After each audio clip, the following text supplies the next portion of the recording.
Mortgage One Studio. Russ Clark with you. Phone number, I guess the line's open 928-941-0304. Thursday morning, 6:01. I do have a guest coming in today with, let me just verify that real quick. What time? Okay, Jim will be coming in today.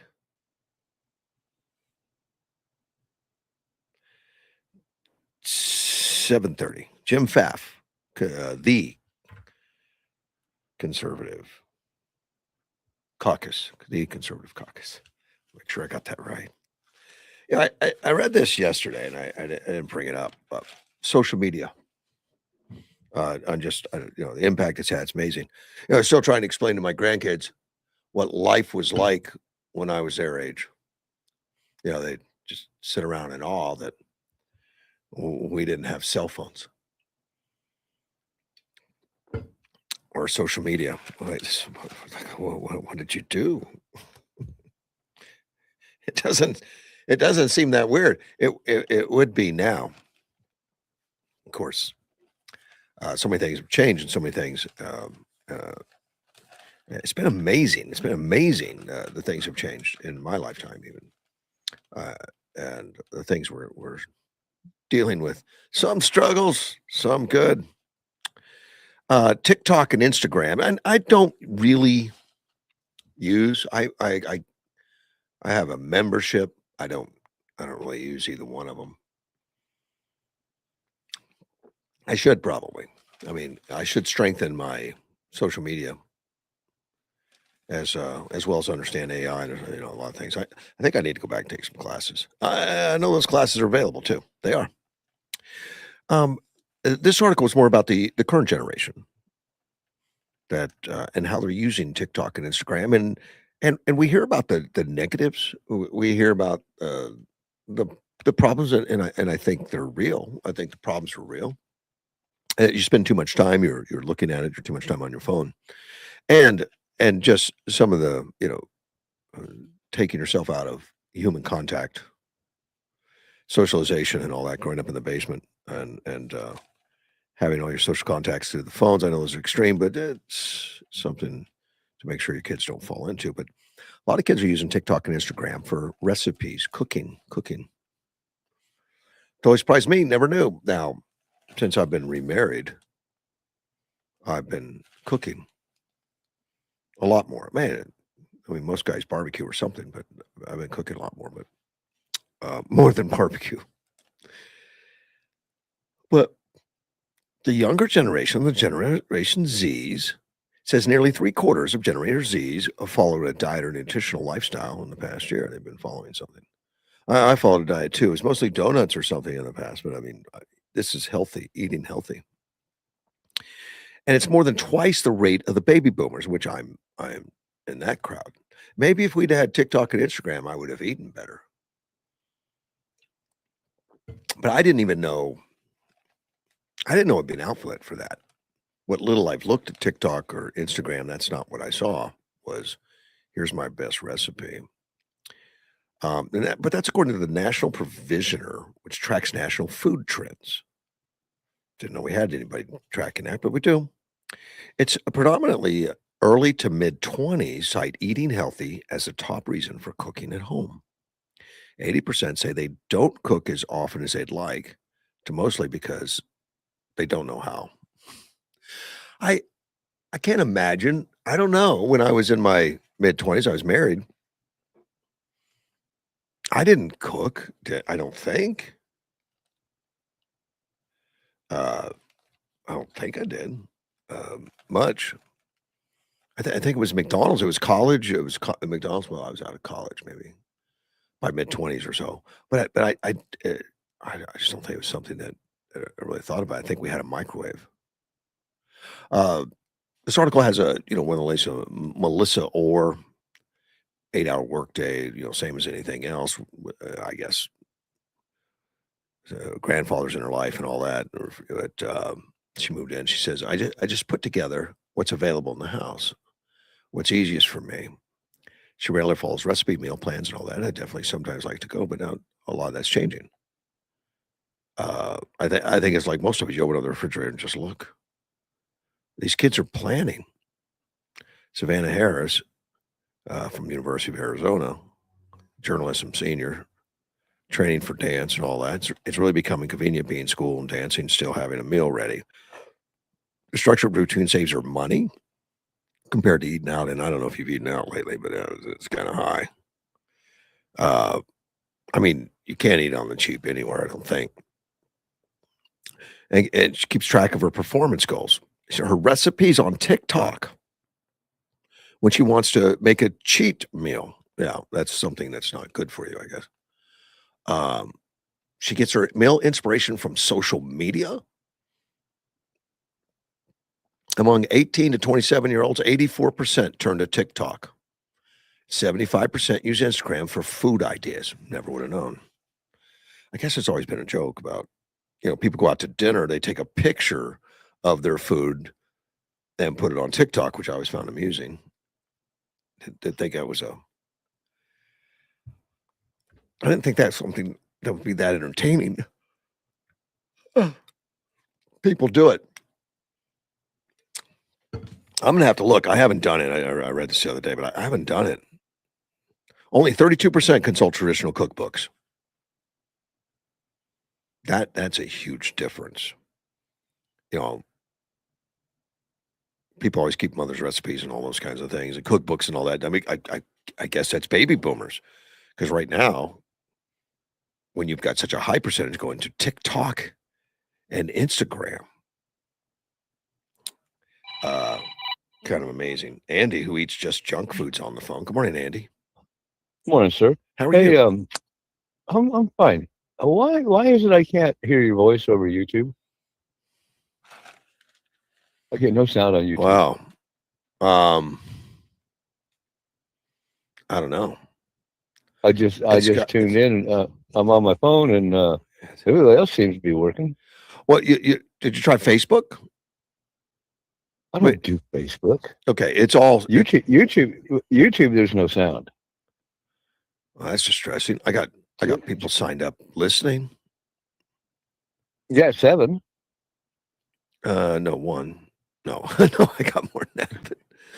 The one would be me Yeah, because no, I'm still no. signed up. Anyways, I thought I'd check. I'll see if I can find you on. What do you say, Facebook? Yeah, it's just Russ Clark Eh, show on Facebook, and then it's on X. But I know you don't. It's hard to find on X, but I need to fix that. But yeah, I don't know. I don't know what's going on, but it seems to be working for everybody. I mean, there's people signed on. I'm not getting hate mail, well, but you should, let but me not know. for that reason. Let me know. Not for that reason. All right, buddy. Thanks, man. Bye bye. I, Yeah, Andy. Let me check. Let me check real quick. See if I've got other people that have checked in. Nope. Sandy's getting sound on YouTube. Andy. Oh, he couldn't hear that. Yeah, because he already hung up. He already hung up, man. Yeah, she suggested Andy check his volume. I'll call him, but he probably won't hear the phone. Uh, Cooking for Connections, U of A Junior, Lily Fine. Instagram and TikTok feeds are filled with food content, and she saves new recipes daily, digitally. I, I, I, I guess I could figure out how to do that. I mean, put it in there, and put some kind of file, but you could put your cookbook on your phone. Uh, I get very creative sense. I feel very passionate about it. Okay, I guess food. Yeah. She asked her boyfriend what he'd like to eat. She heads to the grocery store to prepare. Wow. Wow. What do you want to eat? I'll go to the grocery store. Really? Good for you, Lily. And she's a U of A junior. Wow. She spends about $100 a meal that lasts almost a week when she cooks.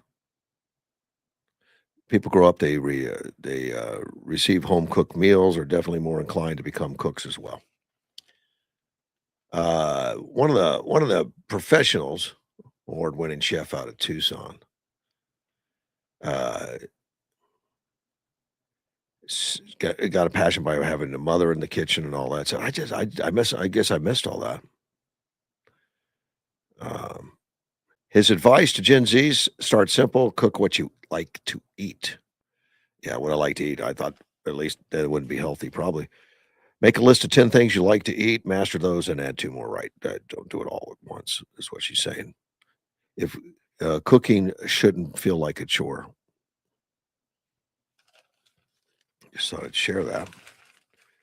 YouTube and Instagram for your recipes. I am going to try that. I'm going to see if I can find a recipe on Instagram. I'll let you know. Maybe that'll make me a Gen Zer. I'll be 20, mid-20s again. Yuma Sector Border Patrol agents make smuggling arrests in 3 incidences. It still goes on. I know we hear a lot about the border being, nobody coming across the border, 0 people, all that kind of stuff, and that gets published regularly. That doesn't mean there's not a lot of work going on. A lot of people trying, a lot of people, smuggling drugs, people. It's just that they're getting caught, and they count it as a 0. I don't know they're counting 100% because I guess I would doubt it. I don't know. Most recent. Well, Andy's back. Andy, Okay, I got to figure it out. It was me. was it your volume? Did you have your volume off? No, I had something else running, and my phone wouldn't let me do the 2 at once. I had to clear the other one out. I've done that where I have something else picking up my Bluetooth or something. Yeah. Well, I have to have a 5-year-old turn my phone on. That's exactly what you need. In fact, that's what I was talking about this morning. Gen Zers are using their Instagram and TikTok as their cookbooks. Well, yeah, I get good recipes out of there. You do? Too, but yeah. Okay. You can go to YouTube and tell them what you want to cook, and or actually just go to anyways. There's some sites out there that I pick up some stuff on the web, where I'll look at some Instapot stuff really that I cook. Yeah, well, you can get Martha Stewart on there to tell you how to properly hard boil eggs. I didn't know, but yeah. I didn't know social media was big into cooking for young adults. That's where they go. They don't read the books. I'm telling you, the books. Well, but you got to buy one book to get a whole book to get just one recipe. Now, who wants to do that? It was Jeff Goldblum in some movie years ago. I think it was Ghostbusters. It was talking about Prince obsolete. The movie was just too early. It was early for its age. It was ahead of its time. Okay, let's get some serious business here. Okay. What's up with Lindsey Graham? Any word? I don't know. I haven't heard any news about Lindsey. Well, yeah, see, nobody's keeping you informed. Well, apparently, there's a lot going on. I don't get it all. Well, apparently he was at home a couple of weeks ago, and that's why we haven't seen him. 911 was called, cardiac arrest, CPR being given, and then they took him to the hospital, and we haven't heard anything since, aside from... You sure you're not talking about Mitch McConnell? Yeah. Mitch McConnell from Kentucky?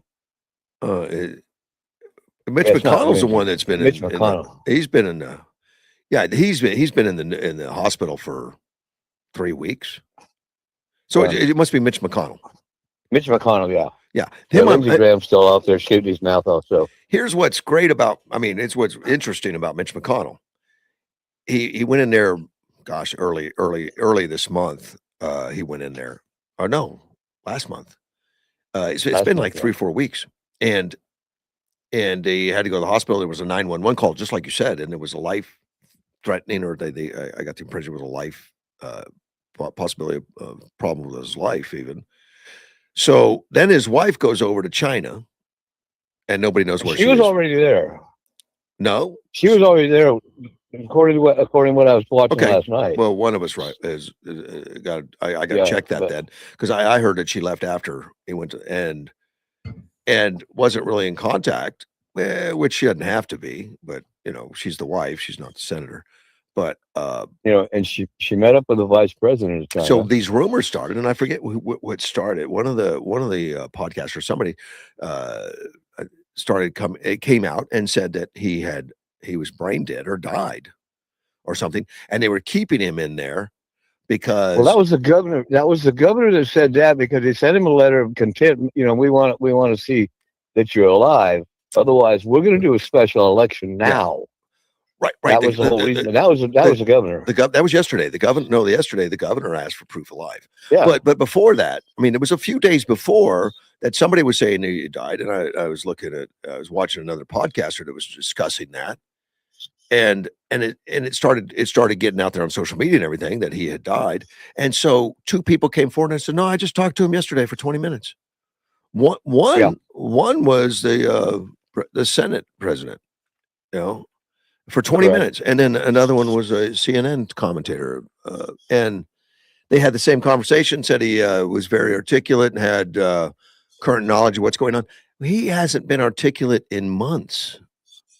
He hasn't had a 20-minute conversation I could see in months. I don't know him. I don't work with him. But just what I see from the clips on TV, he's been Well, I struggling. mean, if you go back, you got to go back to when he had the freeze moment on live TV during an interview. He's had many His of them, people had, buddy. He's had many of them. and his people had to guide him out. Now, And then he just stopped walking one day and fell forward. here's But at least he grabbed the guy's arm. Here's what's helping feed the rumors a little bit is on a senator, if they have to resign or go out of office or pass or something like that, the governor doesn't replace them like they do a representative. That goes to a special election. But the cutoff on the special elections coming up the first week of next August. month. Yeah. First week of next month. So he would have to resign or have passed or something, go on before then, so they could do a special election. And there are those out there that are making rumor that, they're keeping him on ice literally to life support is what they were saying. Yeah. not to have a special election. Now, we don't know if any of that's true because I get there's no pictures of him, there's no video.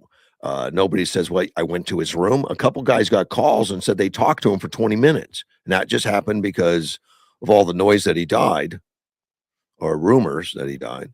Well, it's kind of like what they did with Grijalva.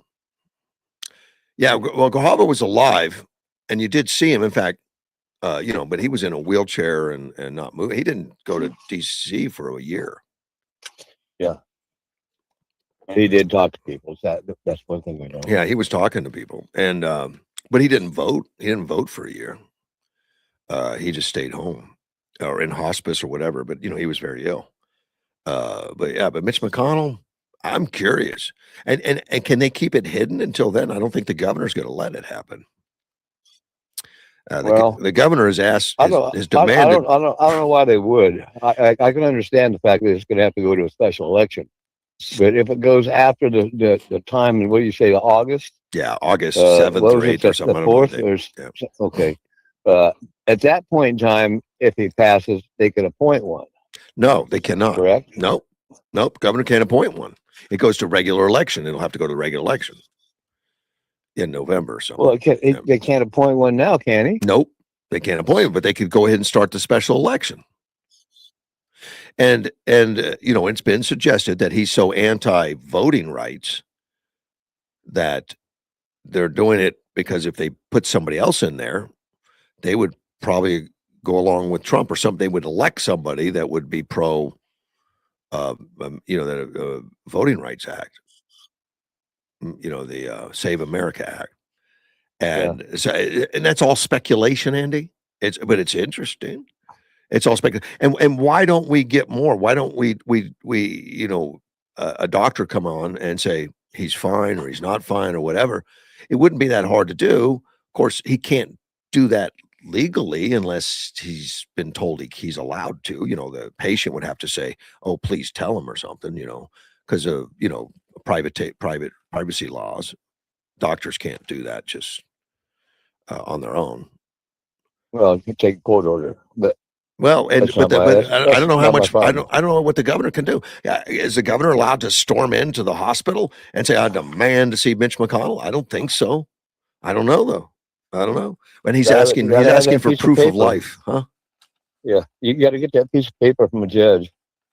I don't know. I don't know if he can do anything. It'd be about that time. Be about that time they put him on an airplane and said, "Oh, we flew him over here, to get him better treatment in China or someplace." He hasn't been on his feet in a long time. He's been pushed around in a wheelchair. He's been falling. He's fallen a lot, and pretty much you see him in a wheelchair. And I know reporters in previous months, recent months, have tried to get him to say something and everything, and he just looks like like he doesn't hear them. Like he's just, I don't know if he's ignoring them or if he's just frozen.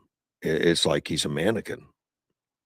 I don't know. It's a bad look. No, but it did that when he did the stare in the camera face. I just went, "What's the matter with this guy?" 'Cause I saw that one. That's happened quite a few times last year. Yeah. It's happened a few times, and then the aides will come in and escort him out, Guide him. Yeah, but right now he can't even walk. Now, I mean, he's pretty much every time you see him, he's pretty much in a wheelchair.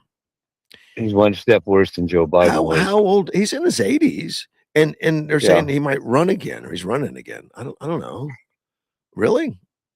He's not. He's history, but it comes back. And his wife. Her and her family own that one of the largest shipping companies in the world, Mm-hmm.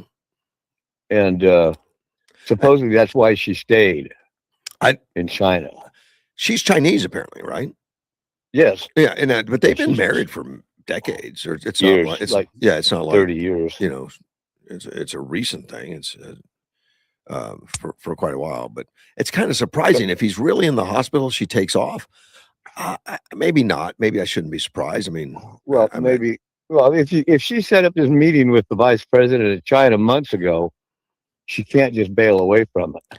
So, do you think if I was in the hospital for an extended stay, that Helen would take off and go visit friends? Well, I would hope so.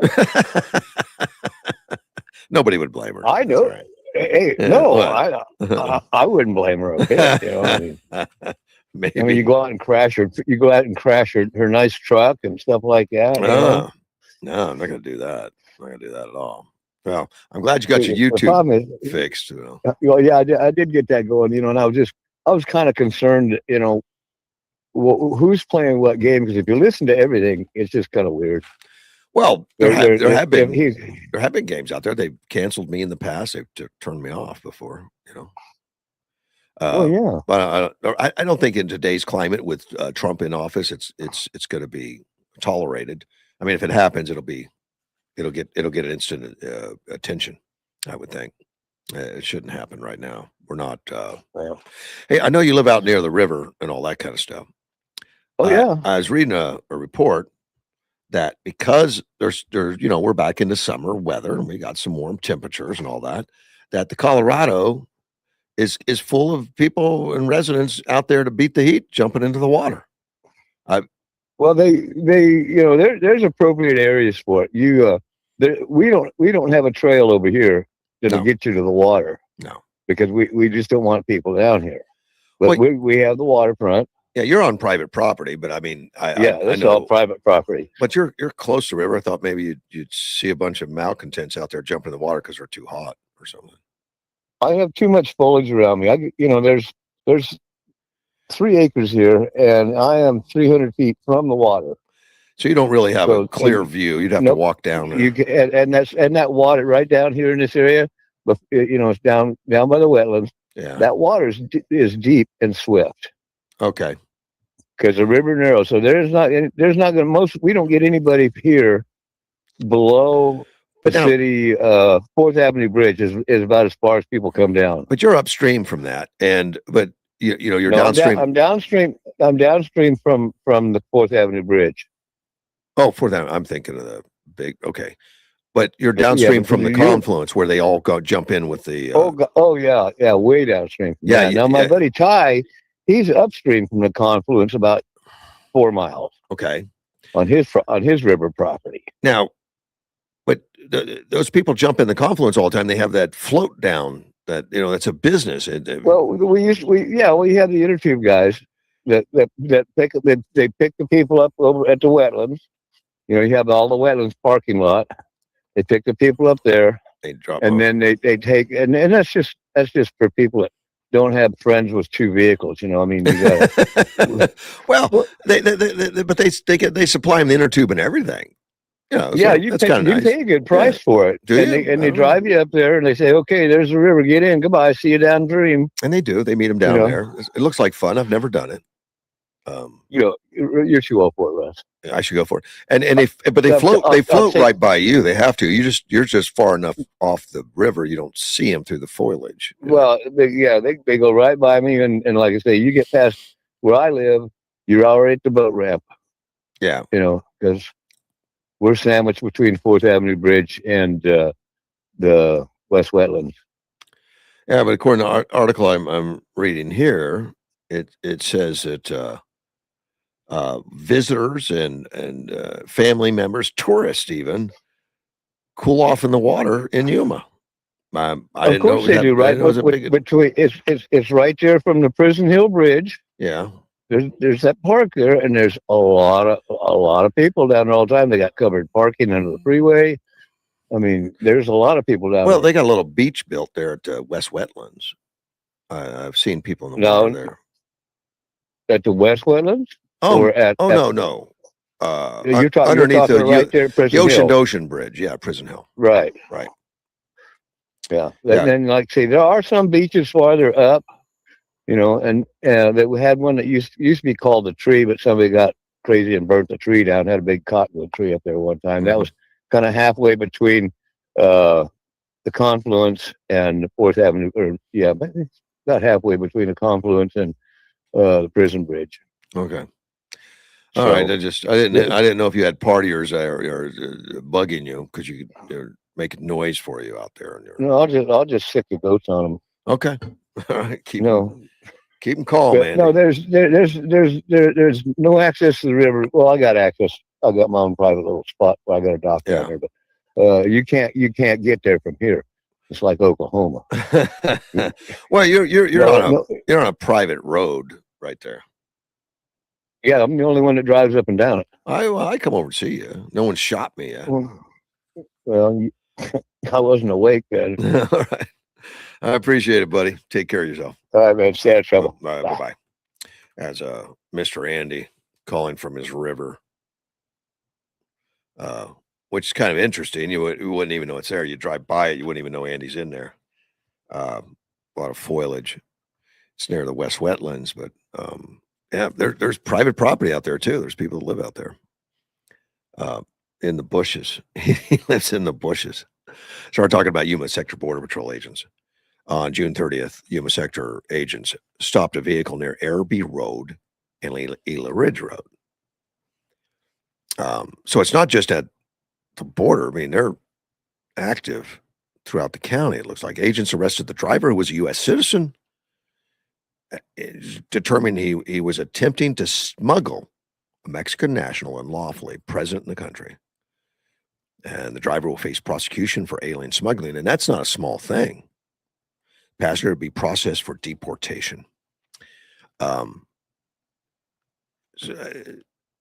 I don't know how they get that intelligence. I mean, they just pull a guy over. I don't think it was random. They probably knew when they pulled him over. I would think if it's on Araby Road, they must have followed him or saw him come from the border.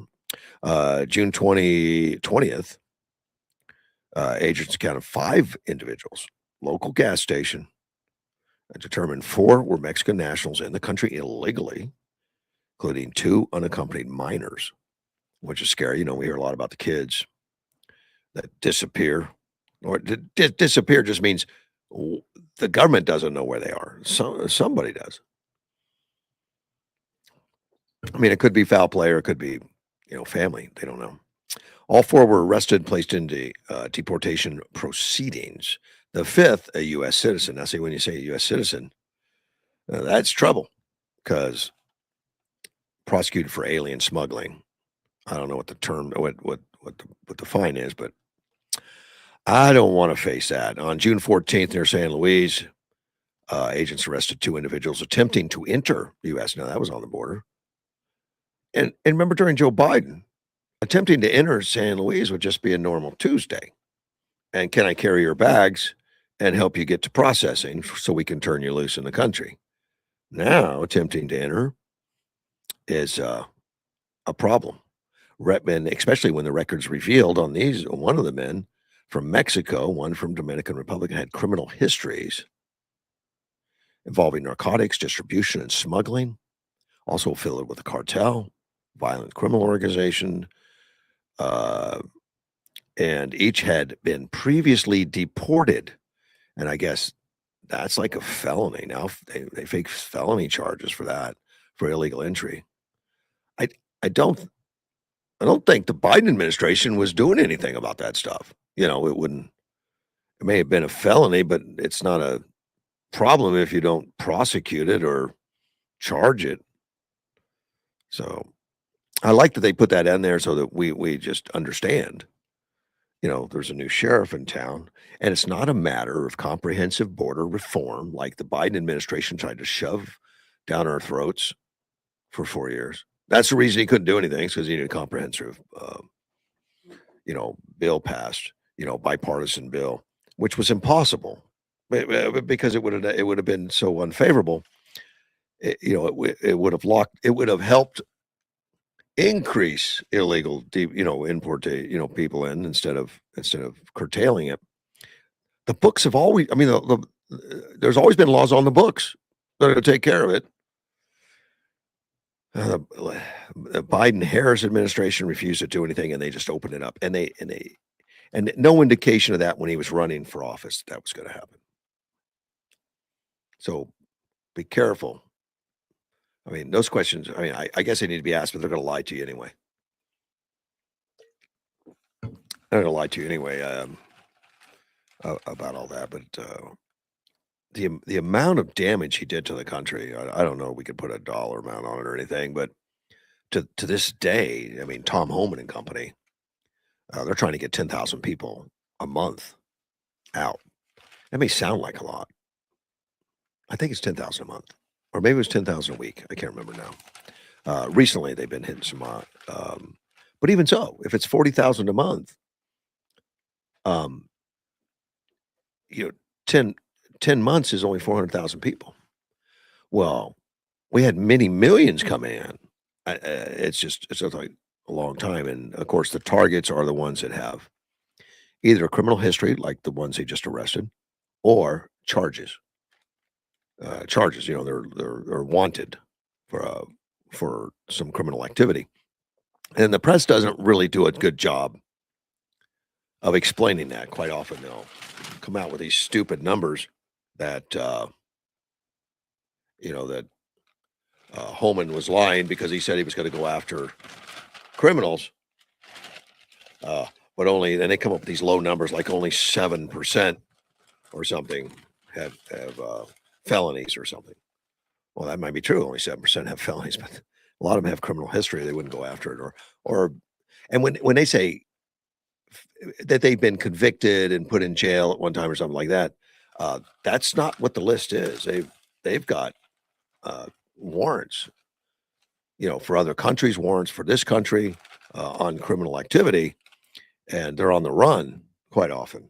Well, the press overlooks those. Those are just, Baltimore dads for some reason.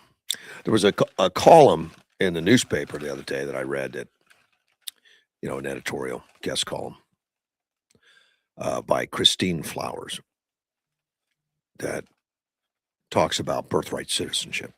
And as you know, birthright citizenship, 14th Amendment, we've accepted it that over the years that anybody was born in the country belongs here and gets a citizenship and all the rights thereof for just having birth in America. Now, as far as I know, it's the only country in the world that does that. And of course, Donald Trump brought that up and did a executive order saying it's null and void, which he got it to the Supreme Court, and I think that was the intent. I don't think he thought it would just fly right through. But it was a start of taking a look at that law because it's been abused. It's tourism now.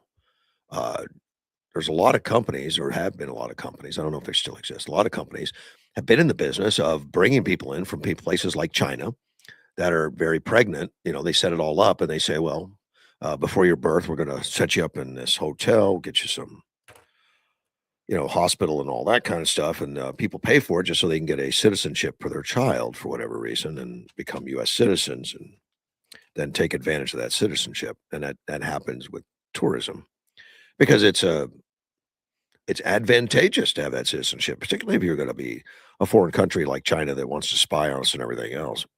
Let's have citizens that are in the CCP. It doesn't mean they're loyal to the country. It just means they have a piece of paper that says they're citizens. And of course, that issue is not done.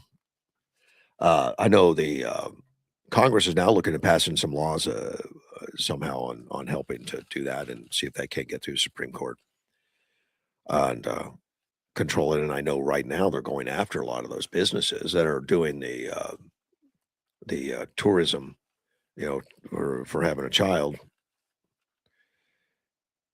And let me read some of the stuff this lady wrote. Now, this Christine Flowers, I think she's very liberal and she's very pro. Everybody should be a U.S. citizen. And she writes, something happened last week that confirmed for me that we are a nation that respects the dignity of the human being, even against the attacks from those we consider friends. We did not succumb to friendly fire. She says, I am talking about the Supreme Court's decision on birthright citizenship, which Supreme Court said that Trump can't just write an executive order and do away with it, the way it's been used anyway. But she considers, I guess, the birthright citizenship that it's because we have a heart. At heart, we're a nation that respects the dignity. It's dignity to give a child, a newborn child, a citizenship because their mom snuck into the country the day before. That means well, she says most other countries in the world, including virtually all of our allies in Western Europe, will not consider every child born within their borders to be a citizen with full rights and privileges. They adhere to a more restrictive rules, requiring a child to have some blood link to a citizen or lawful resident. She got that right. You can't just visit a country and then say, I'm a citizen. There's ways to do it, though, and she doesn't mention that in the article at all, that immigration in this country is still very embraced and welcomed, and there's a process to make sure that it's good for the country, not just good for the person that wants to come in here, particularly with the aggressive benefits that we offer, writing checks for people. Of course, everybody wants to come here. We write checks. In other words, Americans accept the child in its own distinct right, whereas the vast majority of other countries require the child have to have certain ancestral pedigree. Now, that's just not true. It's not ancestral pedigree. You can apply for citizenship in most any country.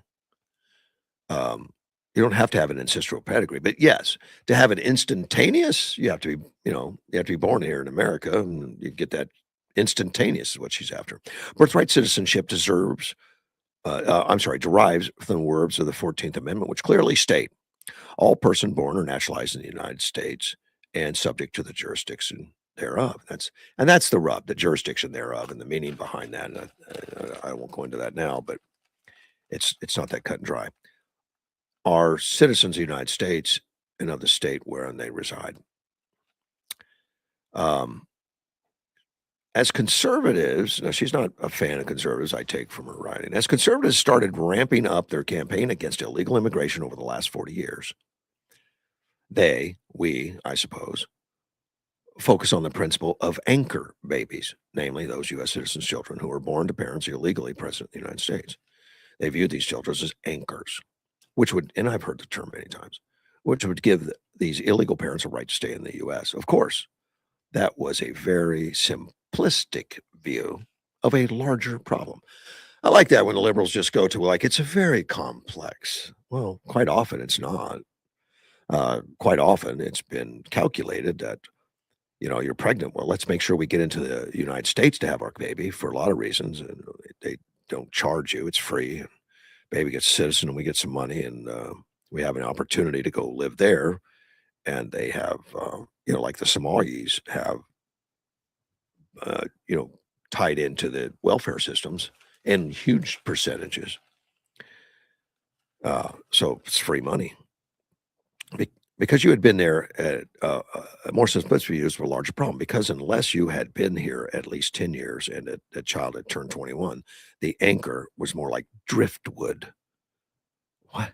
Leaving you to drown in the sea of immigration chaos. Really? It's that difficult to be it's like driftwood and it's chaos? Said the baby was not the parent's savior. Forever the perception persists.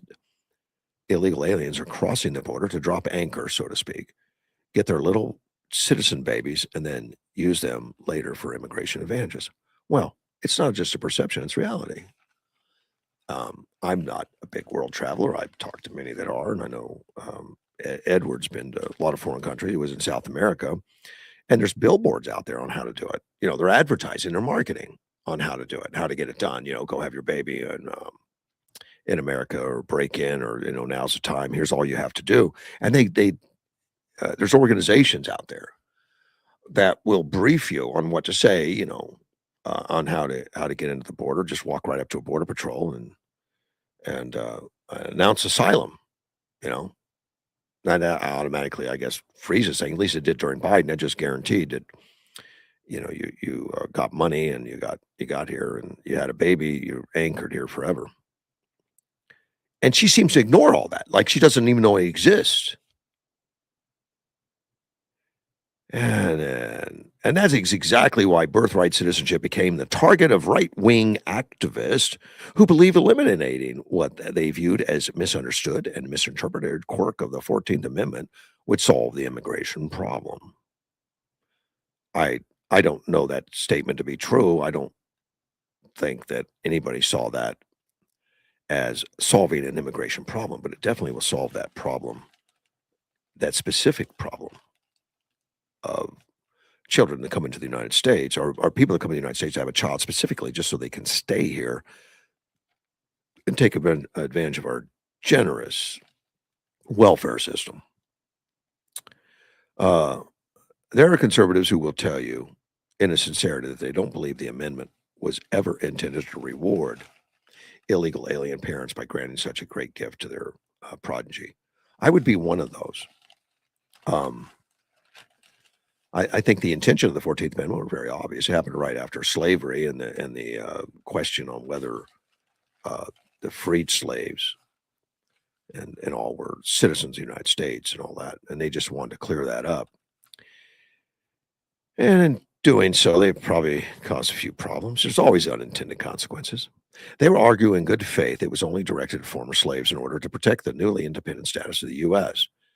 And while there is a legitimate debate to be had, what Congress intended is extremely ironic to see people who strict constitutionalists completely abandoning their values and reading things into the text of the amendment that are not there. And I would disagree with that. Um, and many scholars do, and we'll see. She says, I am not a fan of the way that the Second Amendment has been interpreted over the years. Of course, we get to the Second Amendment with firearms.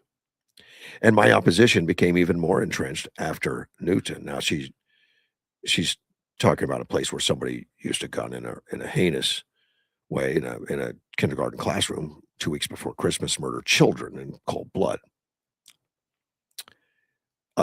So she reads that and he said the Second Amendment shouldn't exist, which is a stretch, and it won't help. But obviously she's somebody that thinks guns shouldn't exist. The fact that it didn't happen weeks before and murdered children in cold blood, this must be the trigger, pun unfortunately unavoidable, to read the amendment more narrowly. So she goes back to the fact that it didn't happen made me understand two things. Certain people will never surrender their right to own guns, and those same people will read the Constitution as a literal document. Yes, literal. But they ignored the militia part in the Second Amendment. Well, you got to look at how the word militia is being used during that time in our country. No, you don't ignore it.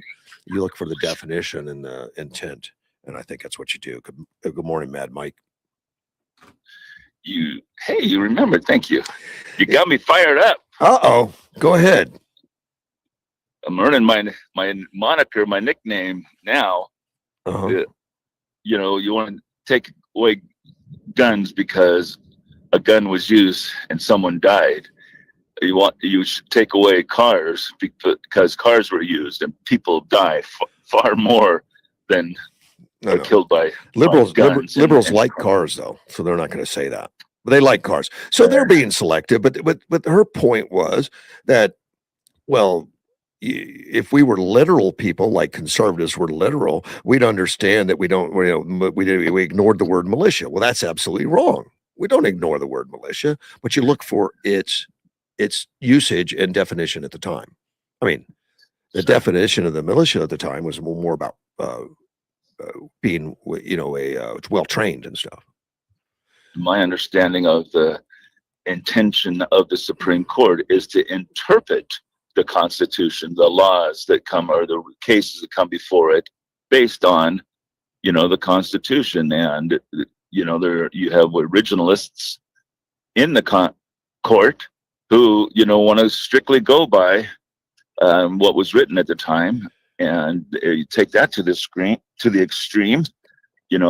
Abortion was never mentioned in the Constitution. Did it exist back then? Sure, but it's so irritating, the mind-numbingly stupidity it takes to be a Democrat in today's world and be taken over by the communist, socialist Democrats.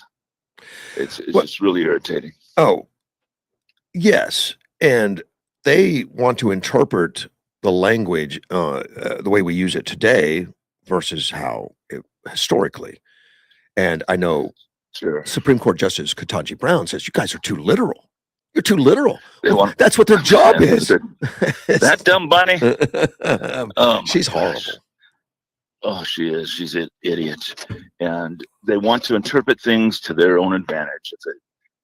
They'll use one argument now and another argument on a different case. But the whole point is they are a minority, but enough Republicans do not get out and vote. You used to be called the silent majority. Well, it's definitely a loud minority that is running things now. And it's too bad that the hippies and liberals, if you want to call them that, from the 60s are now in charge. Bernie Sanders, I'm sure, was a flower child. Yeah, I think he still is. Yeah.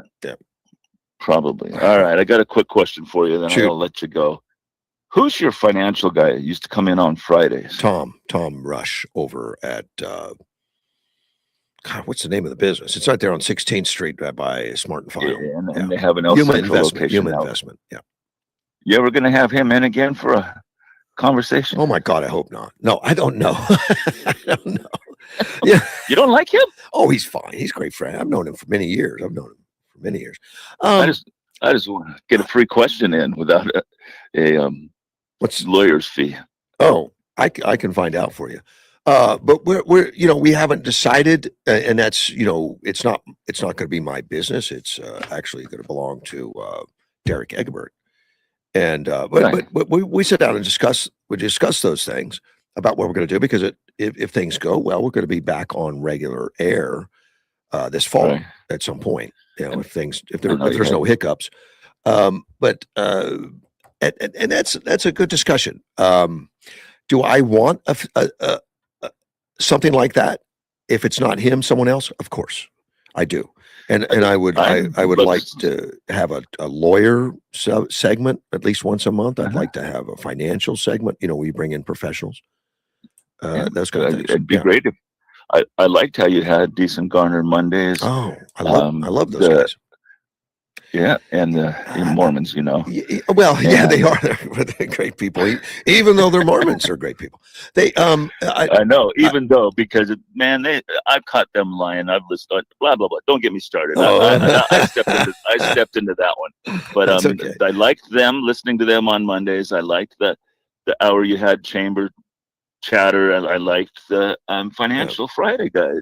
I mean, I'd love to see you get back to that, but Well, I understand times change, no, I'd like circumstances no, change. no, our goal is to get back to those and be more connected with local businesses and some stuff. I mean, we're not going to continue. We're not going to stop what we're doing overall. All that will still happen, but I'd like more segments. With a legal profession, maybe a medical profession. When I had Dr. Joe in for quite a while, I loved it, and we'd like to expand on some of those things, and as well as financial type stuff and chamber stuff. But it would allow me to rewrite the way it's all done. I was pretty limited before. I couldn't bring in additional guests. I couldn't do a lot of stuff. And there may be some limits because of who's owning the business now, but correct. Well, but sure Derek and I are on the same page. I mean, I don't see a lot of differences. Yeah, that's what I think. You guys are going to get along good. Oh yeah. So I think it'll work out well. But I appreciate the question, buddy. Thank you. I got to go drop off these Walmart groceries now. Have fun with that. Get ready for work. Take care. For my day job. All right. Bye. All right. Getting back to Christine Flowers, when she says, that there's basically the Republicans, conservatives are a little bit hypocrites because they want to be literal on the 14th Amendment, but not on the Second Amendment. So she throws the Second Amendment out there because it mentions militia, which has been a liberal thing they throw out there all the time. In fact, it's been to the Supreme Court before on that, and to go through that. And I just brought it up, and this is on artificial intelligence. Just asked them to research it for me real quick, because I asked artificial intelligence. I said militia definition as used in the Second Amendment. It's pretty simple. And the artificial intelligence says, in the Second Amendment, militia refers to the body of able-bodied male citizens capable of bearing arms, rather than a select professional military force. The founders viewed this citizen militia as the primary defense of a free state, distinct from a standing army. Historically, the interpretation of the term has been divided. The general militia, individual rights, the Supreme Court ruling in the United States versus Miller, and later elaborated in District of Columbia versus Heller, defined the militia as able-bodied citizens capable of acting in concert for the common defense. This links the militia concept to the broader individual right of the people to keep and bear arms. It's all pretty simple, and it's been adjudicated, and it's been explained many times, but Christine will never listen. Maybe Gilbert will. Let's get him on the phone. Good morning, Gilbert. Well, I'm here to call you about your show. We need to call your show the Comedy Hour. Okay, Comedy Hour it is. Yeah, it's going to call the Comedy Hour, because here we got somebody talking about the Second Amendment, how people kill people on Christmas Day before Christmas. But doggone it, Russ, they are totally against the death penalty. They will fight you tooth and nail for the death penalty. I think the death penalty exists in most states. Yeah, you can probably get that if you want it. Really? Yeah. I don't think it as often as we used to be, but because it takes 30, 40 years to get yourself executed. You're not wrong. I know you're not wrong. What I'm getting at is if they're clearly, I'm talking about 100%, 120% guilty as charged, why does it take 20 years to get executed? Yeah, that's to keep lawyers employed and to help with their retirement benefits, because and what they do is they just string it out, and they say, we need the whole process to go through. That process to them lasts 20, 30 years. They want to do that with immigration now too. You got your computer in front of you and I don't. Yeah. So I like to know, what does it cost Arizona for a person that's on death penalty? What does it cost us a year to house them? Oh gosh, I don't know. It's in upwards of $100,000. $90,000? $100,000? Yeah. So for somebody on death row. Yeah. And let's say we have 6. Let's say 6 in death row. Multiply that times 20 years. Yeah. It used to be. Did you know that there used to be a lot of hangings in Yuma? There was a hanging in Yuma down on Main Street, I think. Oh well, you know what? That didn't deter the bad guy to do crimes, but it deterred a lot of other people. Well, the Seeing a- bad guy's not seeing- going to do any more. I just Once typed. he's hung, I know he's done. I just typed it in. It's going to be 60 to 90,000 per year. per year Yeah. per person. I Per wonder how person. many we have on death row right now in the state of Arizona. How many? I don't know. I can type that in.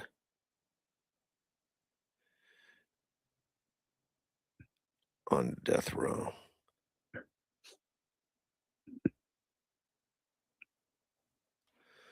Uh, 108 people on death row in Arizona, consisting of 105 men and 3 women. Now, see, I just think that's racist. There should never be more men than women on death row. That's Really, not 'cause there are balanced. That's not balanced. That's and the thing is, now you multiply that times 60,000, just 60,000, not 90,000, but Yeah. 60,000. Yeah. What does it tell you? It starts to become money. Yeah, and you're right. All those people now. Now I understand there are some cases that could go, different, but those that are out now, just like that person that went in and shot all those kids. I mean, he's guilty as the day is long, right? How come he hasn't been executed yet? Well, the guy that shot Yeah. Charlie Kirk. Charlie Kirk. Yeah.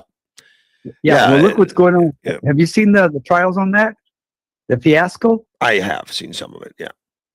Yeah, I saw some of it last night. And then what they just try to bring doubt and confusion to the whole thing. Right. But it's pretty simple. They've got him on video, and in fact, they had the judge released some video just to say we got video of him on campus. He was there because the defense was saying he was never there.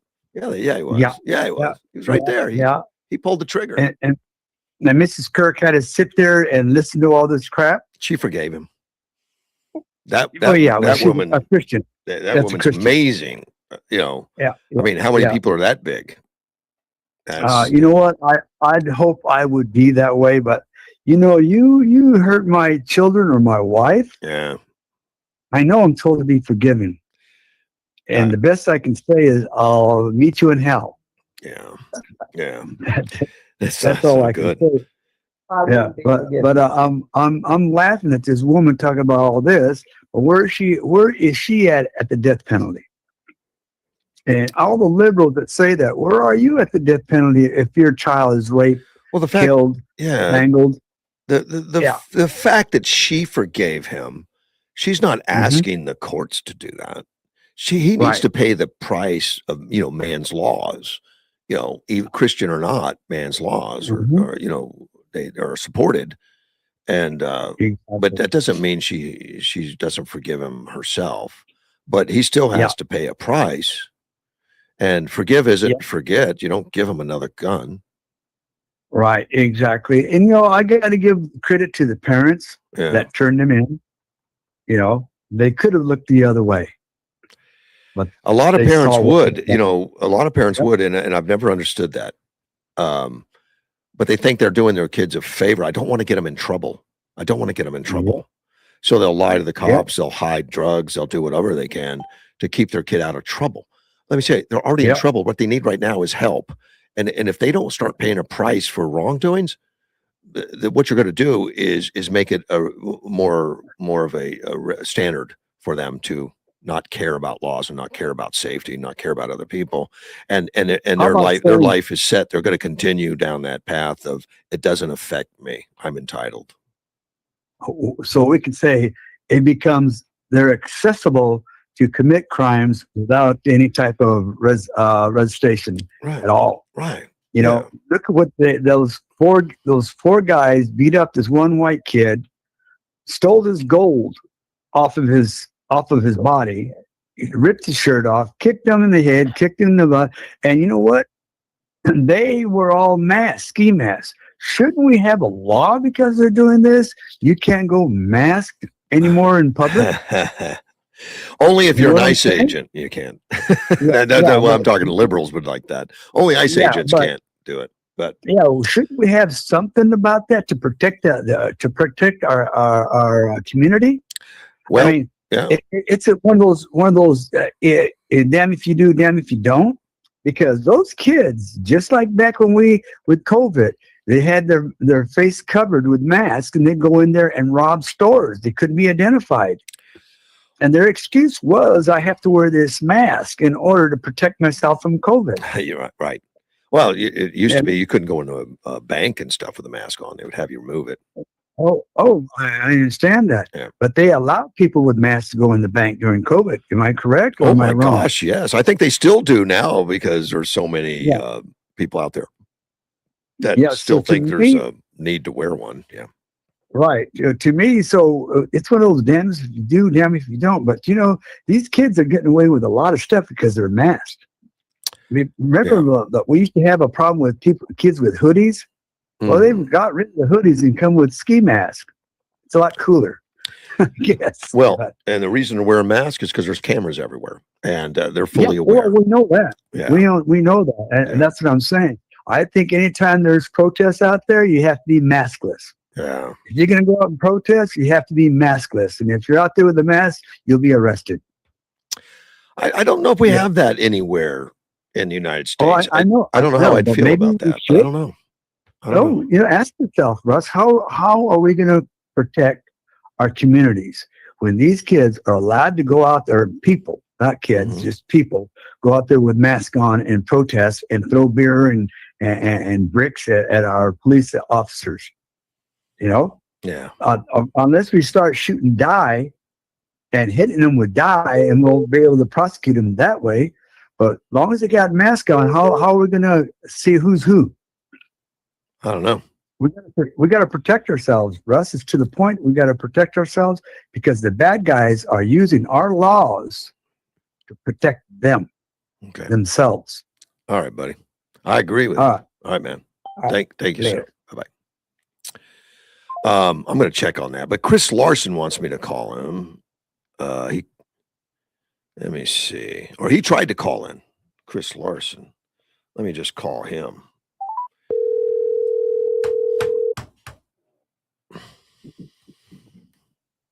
Hey, Russ. Good morning, sir. How are you? I'm doing well. Just wanted to call in and see how you guys are doing without me over there. Oh, we love being without you, actually. No, you're always welcome anytime. Yeah, that you come I in. got a lot going on today, so I wasn't able to get in there. But That stuff I happens. see the Democrats finally found a line that they won't tolerate in a Democrat, and Plattner's out. That's good to know. Well, you know why the Plattner's out, right? Well, among many other things, yeah. But woman came through, and I think the main reason he's out, is not the one that you're going to read about or see in the paper, or the one that they're going to use as an excuse. His poll numbers dropped. That'll do it. Yeah, his poll numbers dropped. So he's of no use to that Democratic Party now. So people like Elizabeth Warren that was fawning over. I don't know if you see some of the sickening how she just loves that man. And he's got to go. Yep, I won't tolerate rape. Now he hasn't been convicted of rape. He hasn't. And that did bug me a little bit. I'm like, he's accused. He's not convicted. It could be a false alarm. Yeah. I tend to believe it after everything else that's come out about him. But he's not. Well, they were until proven guilty. But Chris, they were looking. The Democrats do that. They were looking for a manly. They were looking for a manly dude. They tried it with Tim Walz and realized it wasn't him. And Tim Walz identified himself as, they need me to, talk to men and stuff, to give, translate men talk and stuff like that. That's just, he's an embarrassment. And, it isn't Buttigieg or anything. So they finally found one that was a rough, tumble, military, Nazi tattooed up kind of guy. They didn't realize all the baggage they had, and they didn't care at first. They just kept holding their nose, saying, "But we've got a real man. We've got a real man." And they kept hanging on to him. But they don't like what he's doing. Yeah, they don't like that he stands up for his own personal beliefs. Yeah, you're supposed to go along with the lemmings. Don't you dare have a personal belief. against what we say, and they'll cancel him crazy. I know they'll not. He's not going to get any money from the party or His anything. next campaign. I think he'll. I'm- I think he's very popular with independents and some conservatives and stuff. I think he'll get reelected probably. I think that's it. Yeah. And I'm hoping he might redirect the Democrat Party and show, look, we can be reasonable, we can be rational, we can talk things out and be Well, successful. So that will happen that'll be- after he's reelected. I mean, the Democrats are going to see how much pain he has to go through first. Like nobody wants Yeah. to step into that. They're just going to go along, get along, collect their money. They live a good lifestyle. I mean, they're not the richest guys in the world, but they make great money and they get the wonderful perks. They got tons of assistants that wait on them hand and foot. But they get like a $2 million budget to run their little enterprise. It's run like a little business. You get this money and you can spend it on furnishings, you can spend it on personnel to hire and all that stuff. So yeah, you give me a $2 million budget and say decorate your office, travel, get some kids working for you, some interns and some professionals, managers working for you. That'd be fun. It's starting to rub the party. I read an article where some of the members of the Democrat Party are saying that the far left should start thinking about breaking off and making a third party just for themselves, because the real, run-of-the-mill, everyday, normal Democrats that are, that we actually meet face to face in the, in our communities, that are actually rational thinking people that just have a different opinion. They're getting tired of that far left pulling things in the wrong direction and making them all look bad. So I think that's a positive thing. It is a positive thing. I don't know how tired of it they are though. I mean, they still have one thing in mind, it seems to me. Win at all cost. Cheat, lie, steal, cheat votes, bring on guys that are Nazis, whatever it takes, win. I think that's their first and foremost. I think that's the leadership. And then the people that are Democrats just because, well, I needed to pick something, they don't really think about it. But the ones that actually think about things and discuss things and analyze things are tired of it. Whether or not they have a big enough voice within the Democratic Party to bring them back to rationality, I don't know. We can hope. If they win, their concerns will go away. They're more concerned, I think, that their party has become repugnant to many enough to where they keep losing people in droves. They lose a lot of people, and it's not big floods of people all at once, but it's a constant trickle. It's a constant, and it has been for a couple of years because they keep embracing Nazis or embracing socialism, embracing communism, and not embracing populist things like birthright citizen. I mean, like not birthright citizenship, but voting. Voter ID, they won't embrace it. It's 85% of the population. They say, no, we care more about winning right now. Yeah, including Democrats want that. Exactly. Yeah, and that's the Democrats that want the Save Act to pass are not the ones that are in charge. They're not the ones that are pushing the agendas. And we need them. I think we need to support those people that are thinking things through and get the Democrat Party to be an actual partner in running this country instead of the trash that they are right now. Yeah, I don't know what's going to happen, and I talk to people like Edward. I think Edward's listening today. Edward,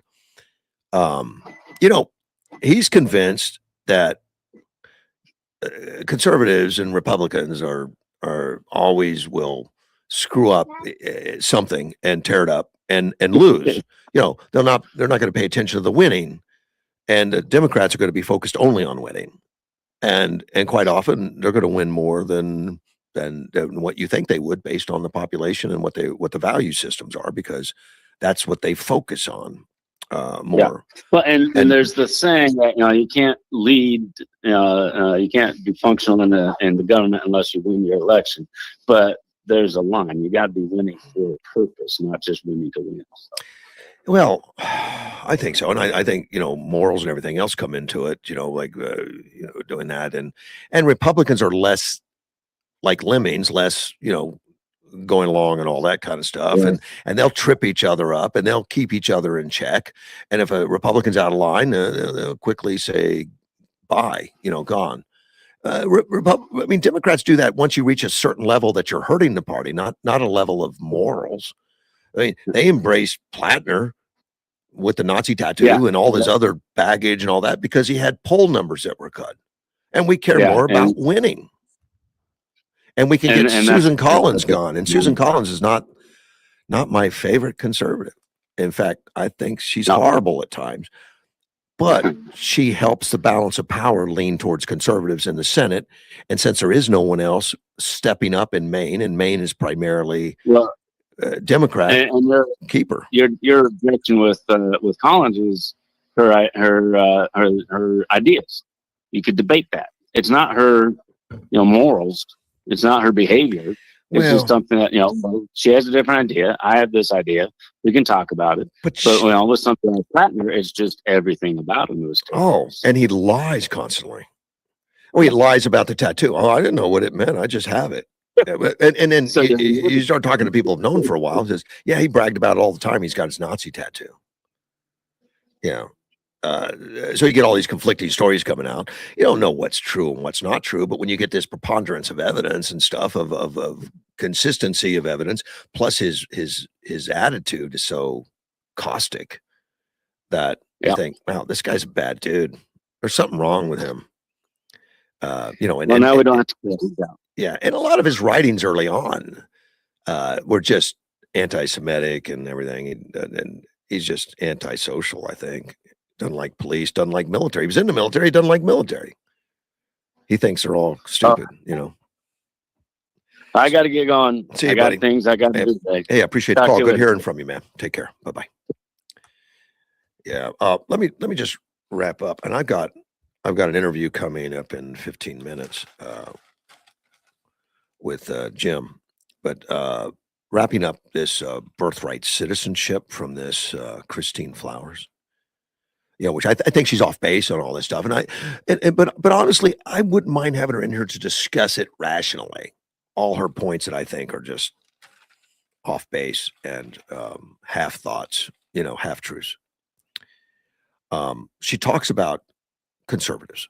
He says, imagine, after the 14th Amendment thing, he says, imagine my surprise then when those fellow conservatives ignore the clear language of the 14th Amendment and quote arguments that seem to come from Fox News University Law Review articles. Well, actually, I just read them to you about the definition of militia, which she's got wrong, because you take it in the context when it was written, and also Supreme Court that upholds that. She ignores all that. And she says, they believe, and she's identifying me, she's identifying all conservatives. They believe that a child's dignity comes from the length of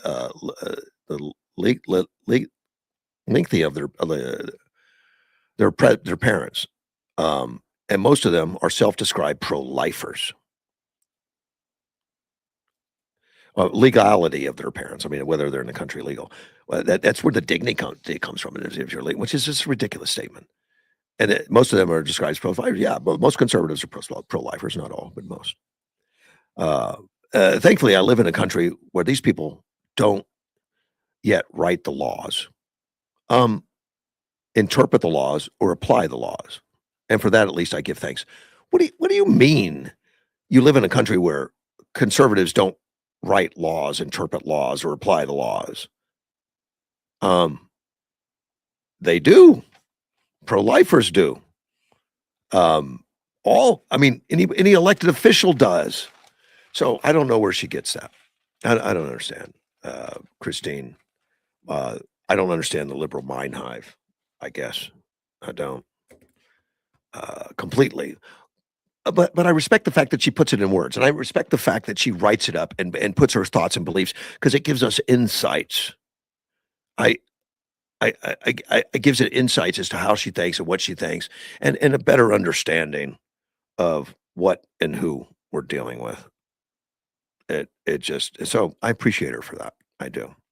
I'd love to have her on air. I doubt very seriously. And I've called people like that before. They would not want to come on the air with me to discuss anything. They just want to talk in an echo chamber where everyone thinks she's just brilliant, and there's no need to discuss it. I'm gonna take a quick break because I can, particularly since I got Jim Pfaff calling, and I'll be right back.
And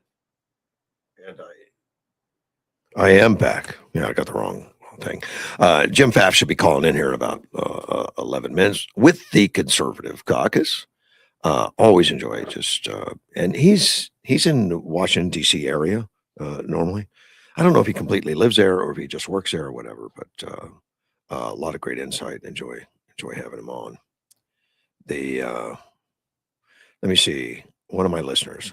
Listened to Washington's bio, and it is mentioned that he didn't think much of militias. Well, he ran a militia. He was okay. He ran the militia out of, and that was a organized militia, but a citizen militia, none the same. He thought a standing military was the answer. I think so. I think I would agree with him that a standing military is the answer to an organized military to protecting our borders and stuff like that. Or armies and stuff protect. I don't know if that's in mentioning that.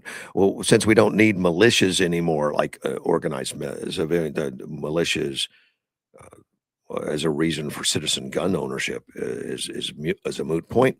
I would say I disagree. Wonder if originals still think we should have kept that article that referenced slavery.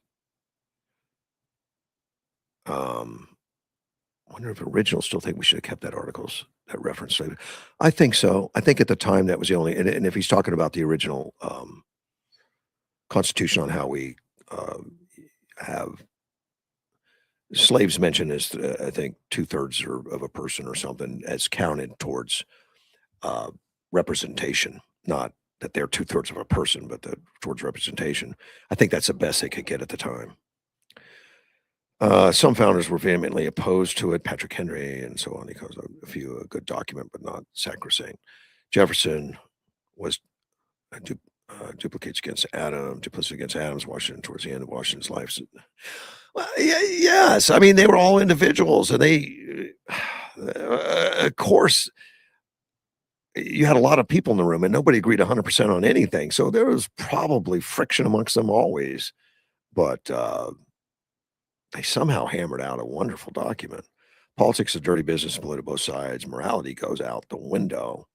as long as you win.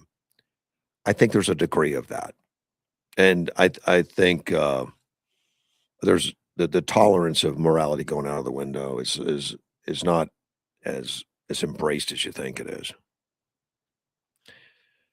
And even the framers were not one monolithic group. Of course, they were not.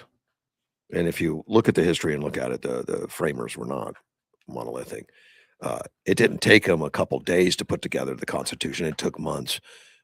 And the reason for that was to hammer out the obvious different directions everybody wanted to go. And it took some time, but they were willing to sit down and do that. And I don't see that today. I see this cancel culture today. If you don't believe 100% with me, I'm out. I'm gone. And as far as morality goes, and being tolerated, and anything happens if you win, I think it's different amongst the parties. I think a lack of morality is more accepted for the Democrats than it is. Yeah, I mean, they didn't go after Clinton because of his shenanigans, because he was a winner. But it's less tolerated, I think, in the Republican side of things. It just is. But I think it's also good in that, I read an article this morning about how the truth always comes out, and that's happening more rapidly now with social media and everything. And Plattner 10, 15 years ago probably would have made it, Nazi tattoo and all. He probably would have made it to the primary, and probably would have been the nominee and faced Susan. But social media and stuff and getting the truth out, it's going to expose a lack of morality, and that's going to cause some problems. Lack of morality when it's private amongst the politicians, probably they accept it more than they should. Probably, like I know you're really like this bad guy, but as long as nobody knows, then we'll accept you. And I think that's Hillary and Bill Clinton's marriage is based on that. as long as no one finds out about Lewinsky, it's okay. But when they find out, then it's hell to pay, because you've created public problems, and I think that's unfortunate that we worry about that versus real morality. I don't know what that article was. I was talking about it this morning. Oh, it was a story about Graham Plattner, and I'll discuss it a little bit before Jim Pfaff calls. But this was an op-ed about Graham Plattner, about scandal, and he starts off with Gospel of Luke, chapter 8, verse 17. For nothing is secret that will not be revealed, nor anything hidden that will not be known and come to light. And what he's pointing out here is that the press were complicit in hiding facts and hiding that were known way back during John F. Kennedy's escapades, which were well known, but they just didn't want to talk about it. They hid them, but it does become known, and I think it becomes known much faster. I think John Kennedy would have probably had more problems in today's social media and today's way we get our news and way we get our information. It's not going to be locked up in mainstream media. It's going to be everywhere. And I think that's what killed Graham Plattner. Graham Plattner would have got away with his lack of morality and his lies and everything else. But this article points out that nothing is secret that will not be revealed. Of course, that's, again, Gospel of Luke. The point is that he says every candidate must be warned again and again that Luke 8:17 is very much true, and indeed inevitable for every candidate, every race, which an opponent has the means to dig deep. And now the means to dig deep is so rapid with artificial intelligence and everything that does instant research and can sort through periodicals and newspapers and everything almost instantaneously. You got baggage in your background. It's going to be found out very rapidly, more so than ever in our history or ever. He said the era is over. President Obama is said to have believed if you can win, you should. That's his explanation for playing hardball and lack of ethics. Lots of Republicans live by the same rule. Yes, lots of Republicans do. not. I think it's more of a Democrat thing to do that. But interesting that, and I think it's true. I think the thing that killed Graham Plattner isn't the lack of morality. It's not that he's a bad guy. They knew it. They knew it. They knew that Biden had lost his mind. They knew Biden was not himself. They saw the decline, and then they denied it publicly. I mean, when you're looking at it, they denied it, and when it turned up, they said, "Oh my gosh, I didn't know." Yes, they did. You have journalists that went out and wrote books about how he was bad all along. We just didn't recognize it, and that's. We're cutting through the lies. That's why things are changing right now. Not rapidly enough for me, but they're changing. And I mean, more Democrats are changing parties to Republican or Independent. And that party is shrinking. And I think it's because of shenanigans like the Graham Plattner, shenanigans like not supporting an obvious bill that the whole country wants, which is what you need an ID to vote. And the Democrats, all the leadership in the Democrats are saying, no, that's Jim Crow, and a lot of rank and file are following it and saying, yeah, it is Jim Crow, which is ridiculous, absolutely ridiculous, to even make that comparison. But but a lot of Democrats are now reading and reaching out to things other than just that bubble. They're reaching outside that the bubble of just the liberal hive mind, But the liberals even started their own social media. What do they call that? Something blue, where if you have a conservative thought or idea, you're just out. It's a private business. They can do that. They can say, well, we don't accept that kind of conservative stuff around here, and they take you out. So they're only listening to themselves over and over again, and those that subscribe to that only, the world's a different place for them. And you grow up a little differently. Let's take a phone call. Good morning, Jim. How are you, sir? I'm well. How are y'all doing? Doing really well. It's just me today. Nobody came in today. Oh. They left me alone, Jim. Oh my goodness gracious! You're going to have to find people that are more faithful than that. I don't want to pay them. That's fine. Good of you to call. Of course, the world doesn't get less exciting week by week. No, and in fact, if I can take charge of a little bit of Sure. the beginning of it here, I just came across. I was just flipping through news, and on X, Dave Rubin shared this post from the Italian American Civil Rights League in New York City. So this is an organization that was founded in 1970 to try to change this idea that Italian Americans were all mafiosos and blah, blah, blah, and talk about the great aspects of Italian culture. And they've held a Unity Day rally, I think, every year since, except this year. What happened? Mamdani would not give them he wouldn't permit the Unity Day rally. Now, that's bad enough, and sometimes there are weirdo things that happen with permitting. They shouldn't, but they can because of bureaucracy. But Mamdani has also not added Little Italy, the Little Italy portion of New York City, to the group of ethnic areas that are within New York City. He wouldn't even add that. Like, you don't add Italian Americans in New York City to the ethnic cultural things that are cool about New York City. It was really weird. So they put up a post. They said, Zoran Mamdani wants to erase Italian Americans. First, he denied our permit for Unity Day 2026. Now he's excluding Little Italy as a recognized location altogether on the map. Italian Americans built New York City, not third world Ugandans. We stand against communists. So that's great. But it really, I've been thinking about this. It's amazing because Democrats and leftists to try to impose mass illegal immigration on this country part of their argument is immigrants built this country. Well, I mean, if anyone has a claim to have helped build this country, it's Italian Americans. Well, And it just kind of shows they're that whole argument is a they farce. were immigrants too. But yes, they were. I think he's making a mistake, pissing off the mafia like that. well, and again, the organization was founded to try to get rid of the mafia organization. I understand. So who knows? Maybe there's a latent bit of it there willing to come out.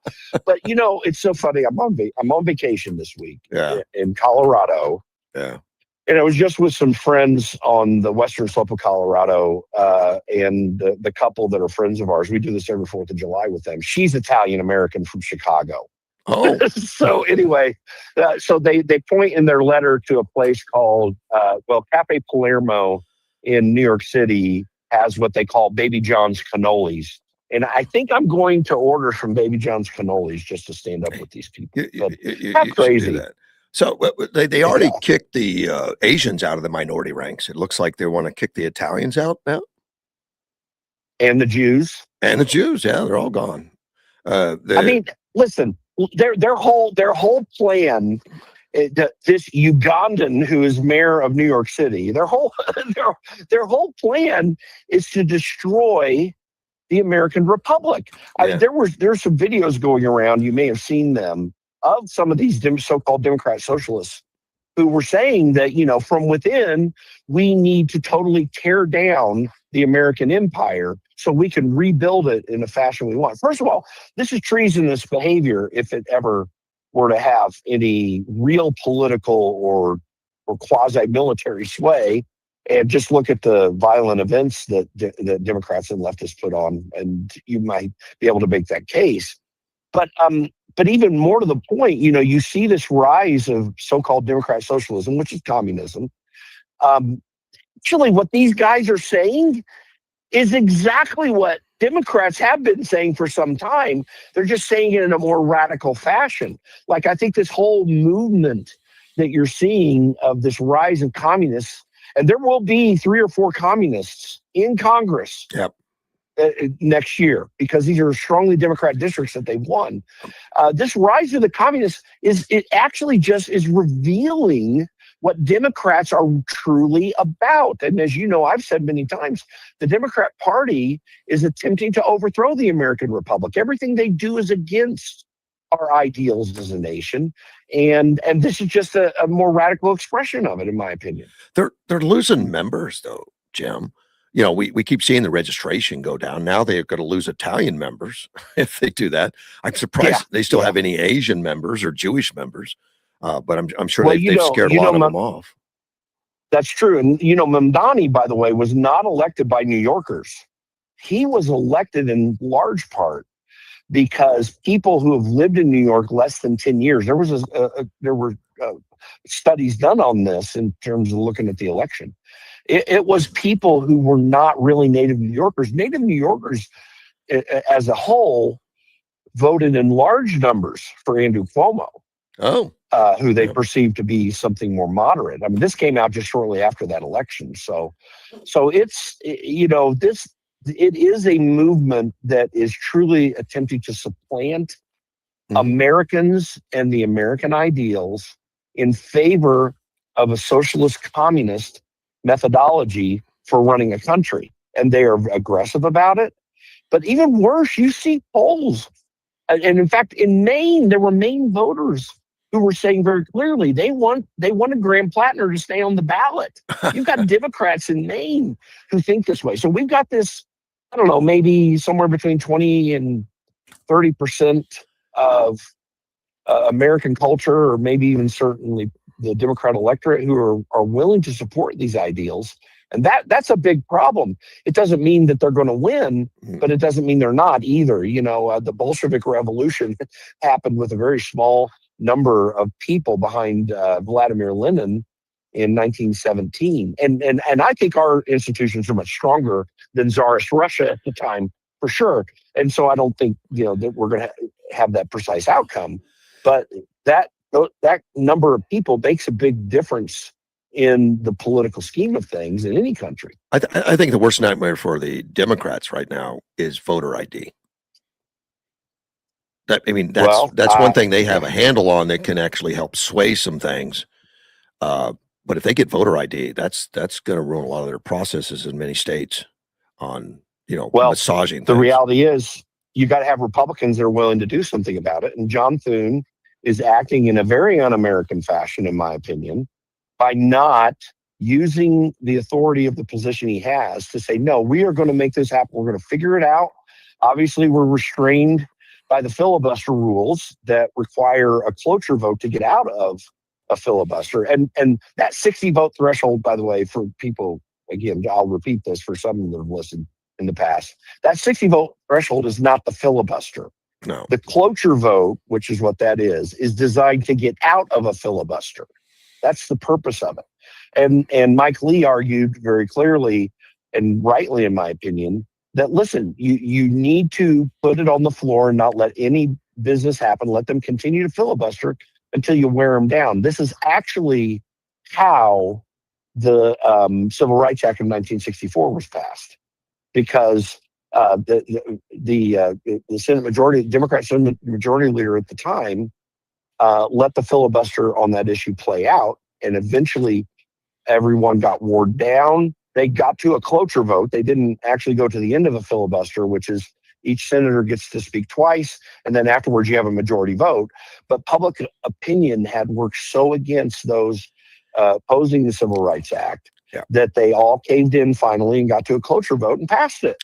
And Thune's not willing to do any of this. He's a total wimp, and Republican leadership's horrible this way on key issues that matter. So yes, I think voter ID is important, but we can't impose it on all the states, which Congress has a right to do under Article 1, Section 4 of the Constitution.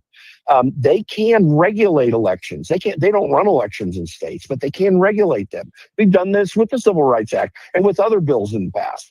And Thune's not willing to push what is a very reasonable, thoughtful, and necessary measure to get our elections back to what they were for the first 230 years of our history. Why don't the Republicans just replace him in leadership?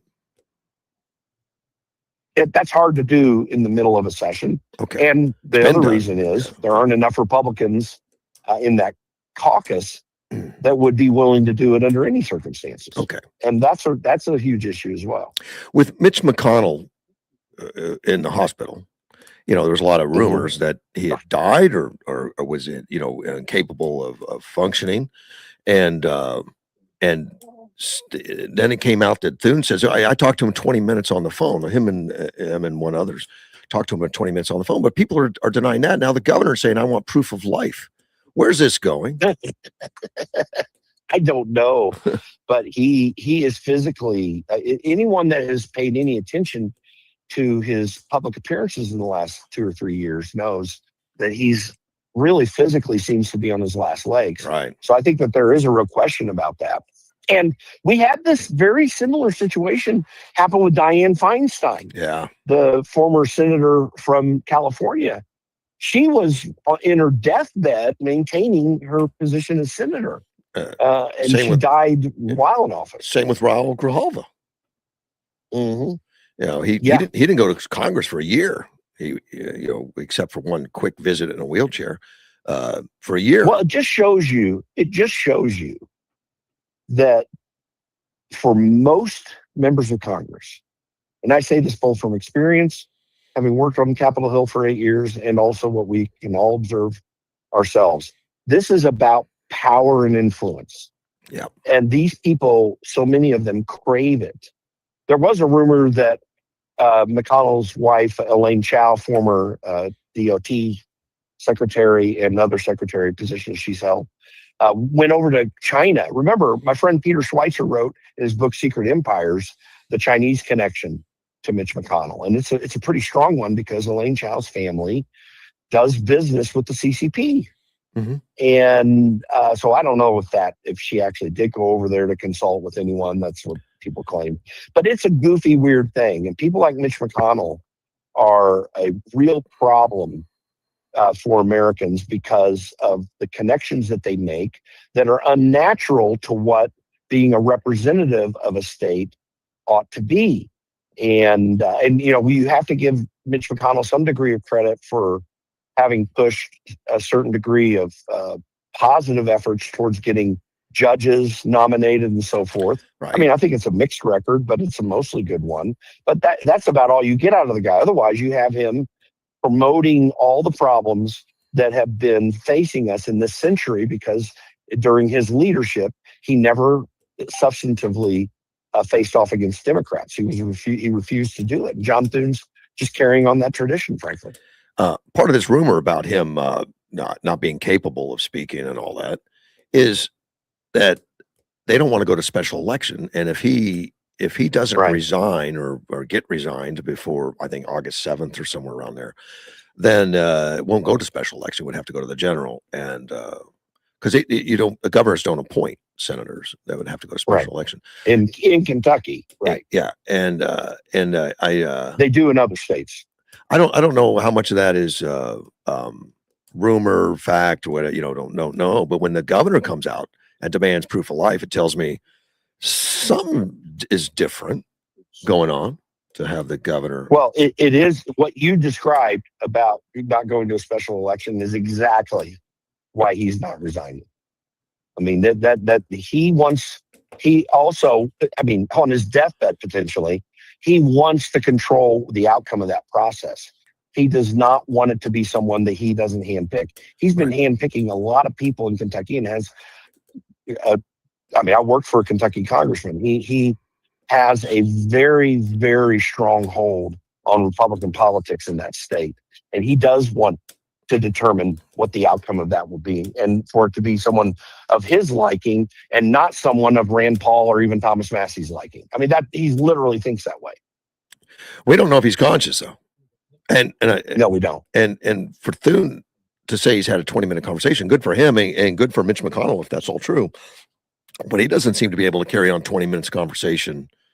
When he's on TV and stuff recently, he locks up. He just can't. I don't know how he does that, and how he says that he's up to date and current on everything that's going on in Iran. I read every day and I can't stay current on that. Well, I don't know that I fully accept John Thune's assertion that he talked to him for 20 minutes. He may have, but I don't know if I believe that.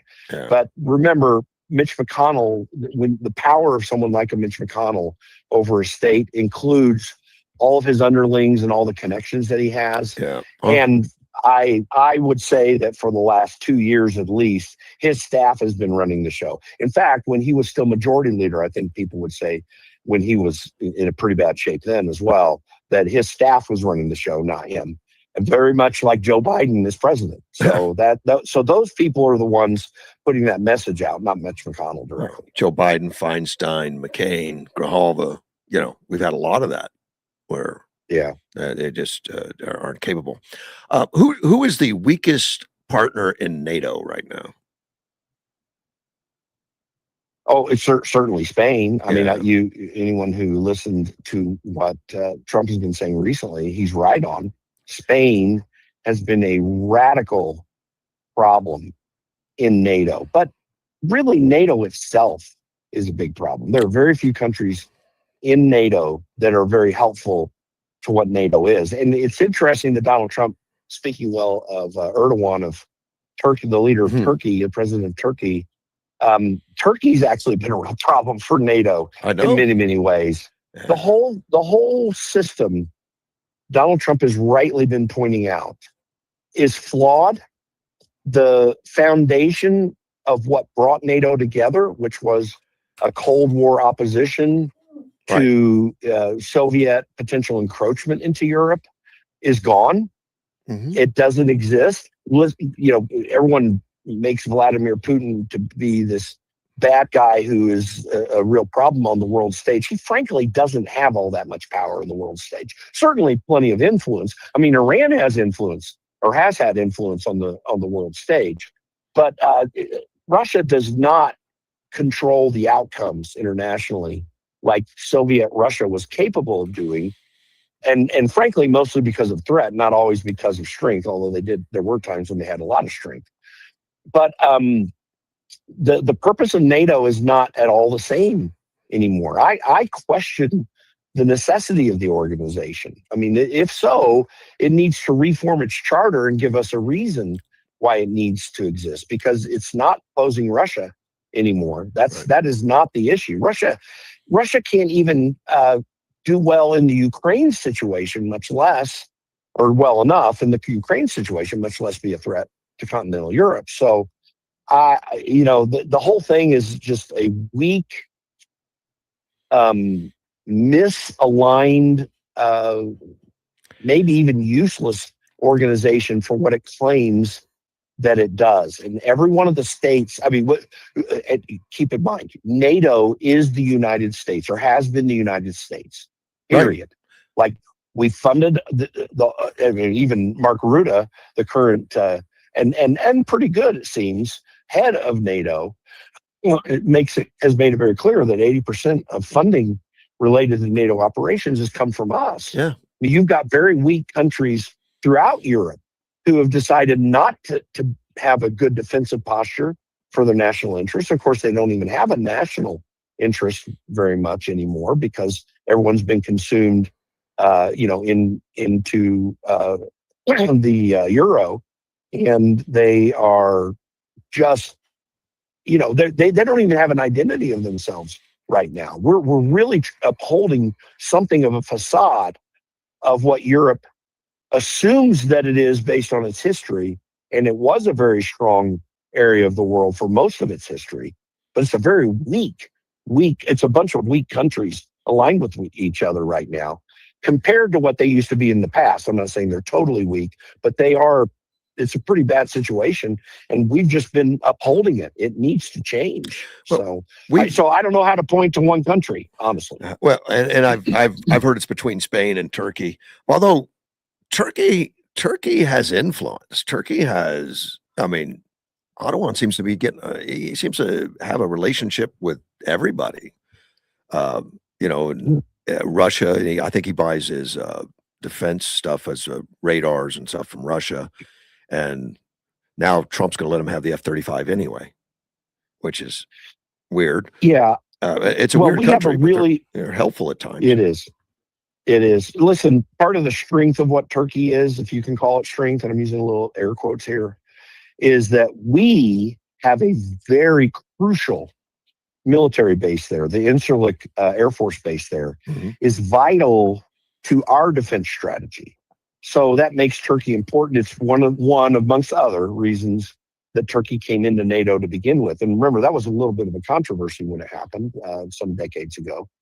But they are not, they're probably a much stronger country in terms of what they are as a nation, the military that they have, and their efforts to defend themselves, sometimes for evil reasons. I'm not trying to make them out to be, without some evil in them. I think there's a real concern. But nonetheless, they are, compared to European countries, they probably are one of the stronger, certainly in terms of military, countries in the region. So they can make that claim. And, I think Donald Trump tries to have a good relationship with Erdogan because of the fact that they do have some power as a nation, and he wants to build those relationships as he does with other Middle East countries. You remember, they're kind of a Middle East / European country. Listen, I think they're stronger than a Germany is or should be. They're definitely stronger than a France is. So they can make part of that claim. But NATO itself is really an odd bird. Well, it needs to be radically reformed. And I think it's great that Trump exposed it all, that brought it all up for future discussions, and where do we go with it? I think he's going to make a difference. Say it again. I'm sorry. Oh, that's okay. No, I said I thank Trump for bringing that all up and pointing out the weaknesses, the problems, redefining it, redoing it. We pay over half, according to many experts, because we provide so much for everybody, including nuclear capability, defensive capabilities, and everything, as well as just money, direct money to NATO. It's ridiculous that we're not. I mean, our population is not as big as total Europe by any means. And we do more than them. No, that's true, and it's a main reason that NATO is actually a weak organization, and all those countries are. They're weak economically because of the regulation and stuff. But to your point about Donald Trump pointing it out, this has been one of the great things about the emergence of Donald Trump on the political scene as president, in both administrations, is he has exposed every weak aspect of what the international order had become prior to him taking office in 2017 for the first time. And NATO is a big part of that. He's radically and positively transformed the Middle East, even prior to the whole Iran conflict, because of the Abraham Accords and the methods by which he has sought to build relationships economically with the Middle East to try to get things away from this oil-centered dominance of our connections there. And those countries have recognized that oil is not going to carry them forever anyway, in part because Donald Trump opened up oil exploration in his first administration, and definitely even more so now. But and that's been a healthy and positive thing. After the Iran conflict is over, and if the NATO situation, well, we don't have to fix the NATO situation, but with it going down the track that it is, with what Donald Trump has been doing in our own region, vis-a-vis the Monroe Doctrine, dealing with Venezuela, now dealing with Cuba, I'm hopeful for urgently dealing with Brazil. He's changing that entire international order that had been aligned with certain corporate and state-sponsored interests in a way that undermines the liberty and freedom of average citizens of all those countries, and has allowed, particularly here in our own region, a communist insurgence that at one time was gaining a lot of power, and it is now beginning to fall apart, as you're seeing the majority of South American countries right now under conservative leadership, the most notable one being Colombia, turning away from a socialist president back to a free market person. Chile, briefly, which had been one of the great economic powerhouses of South America, shifting away from a brief stint with socialist leadership, going back now very strongly to a more conservative free market type approach. Donald Trump has totally realigned everything in the world. It's one of the things that, if people are willing to look at it honestly, is his greatest accomplishments as president. And it will actually, and I believe positively, affect not only what happens here in the United States, but worldwide. So NATO is just one of those things, and it's a big one, but it's only one. That's the scope of Donald Trump's influence in positively realigning what happens in this country and around the world is going to be with us for a long period of time, unless we were to give this country over to communists. Which could always happen if we take our eye off the ball. I noticed a change in Donald Trump when he was in Turkey and speaking. He seems to have flat given up on Iran. I mean, his rhetoric is just his demeanor. He's like, I'm done. I'm done. They're liars. They're he just throwing no accolades at him and said you can't be trusted. And I'm done. My guys can still talk to him, but they got to get it by me. I don't know. I'm done. So I think that's a flip. I mean, he's had some harsh language, but I think he looked exhausted, like he's just not going to do it anymore.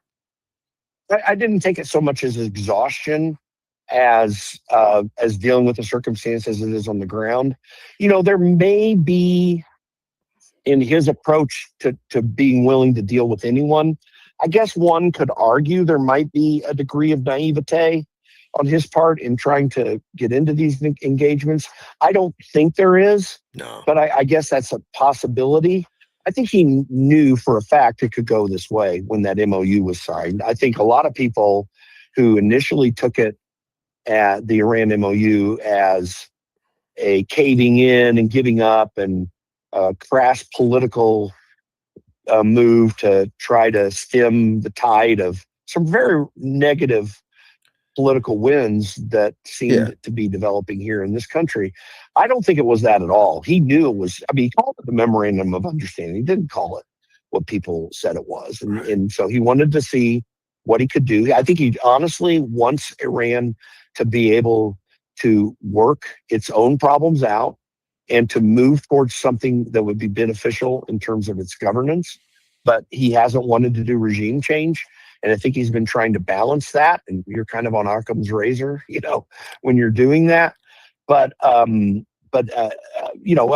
did not see it. I mean, there's some degree of frustration, obviously, but I don't think it's quite of the sort that would show that he is exhausted by this at all. I don't think he's exhausted by anything.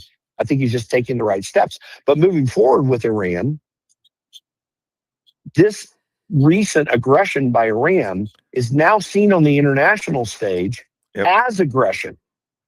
Iran has been able to do a lot of plausible deniability and lying to state its position in the world by putting Iran where it is right now, destroying its military, or at least fundamentally destroying any significant military capability there. Now, whenever Iran acts, it looks like a crybaby on the international scene. That now, in their movement, they think that they're winning, and they still have this apocalyptic idealism, religious idealism that is misguided and, frankly, very brutal and dangerous.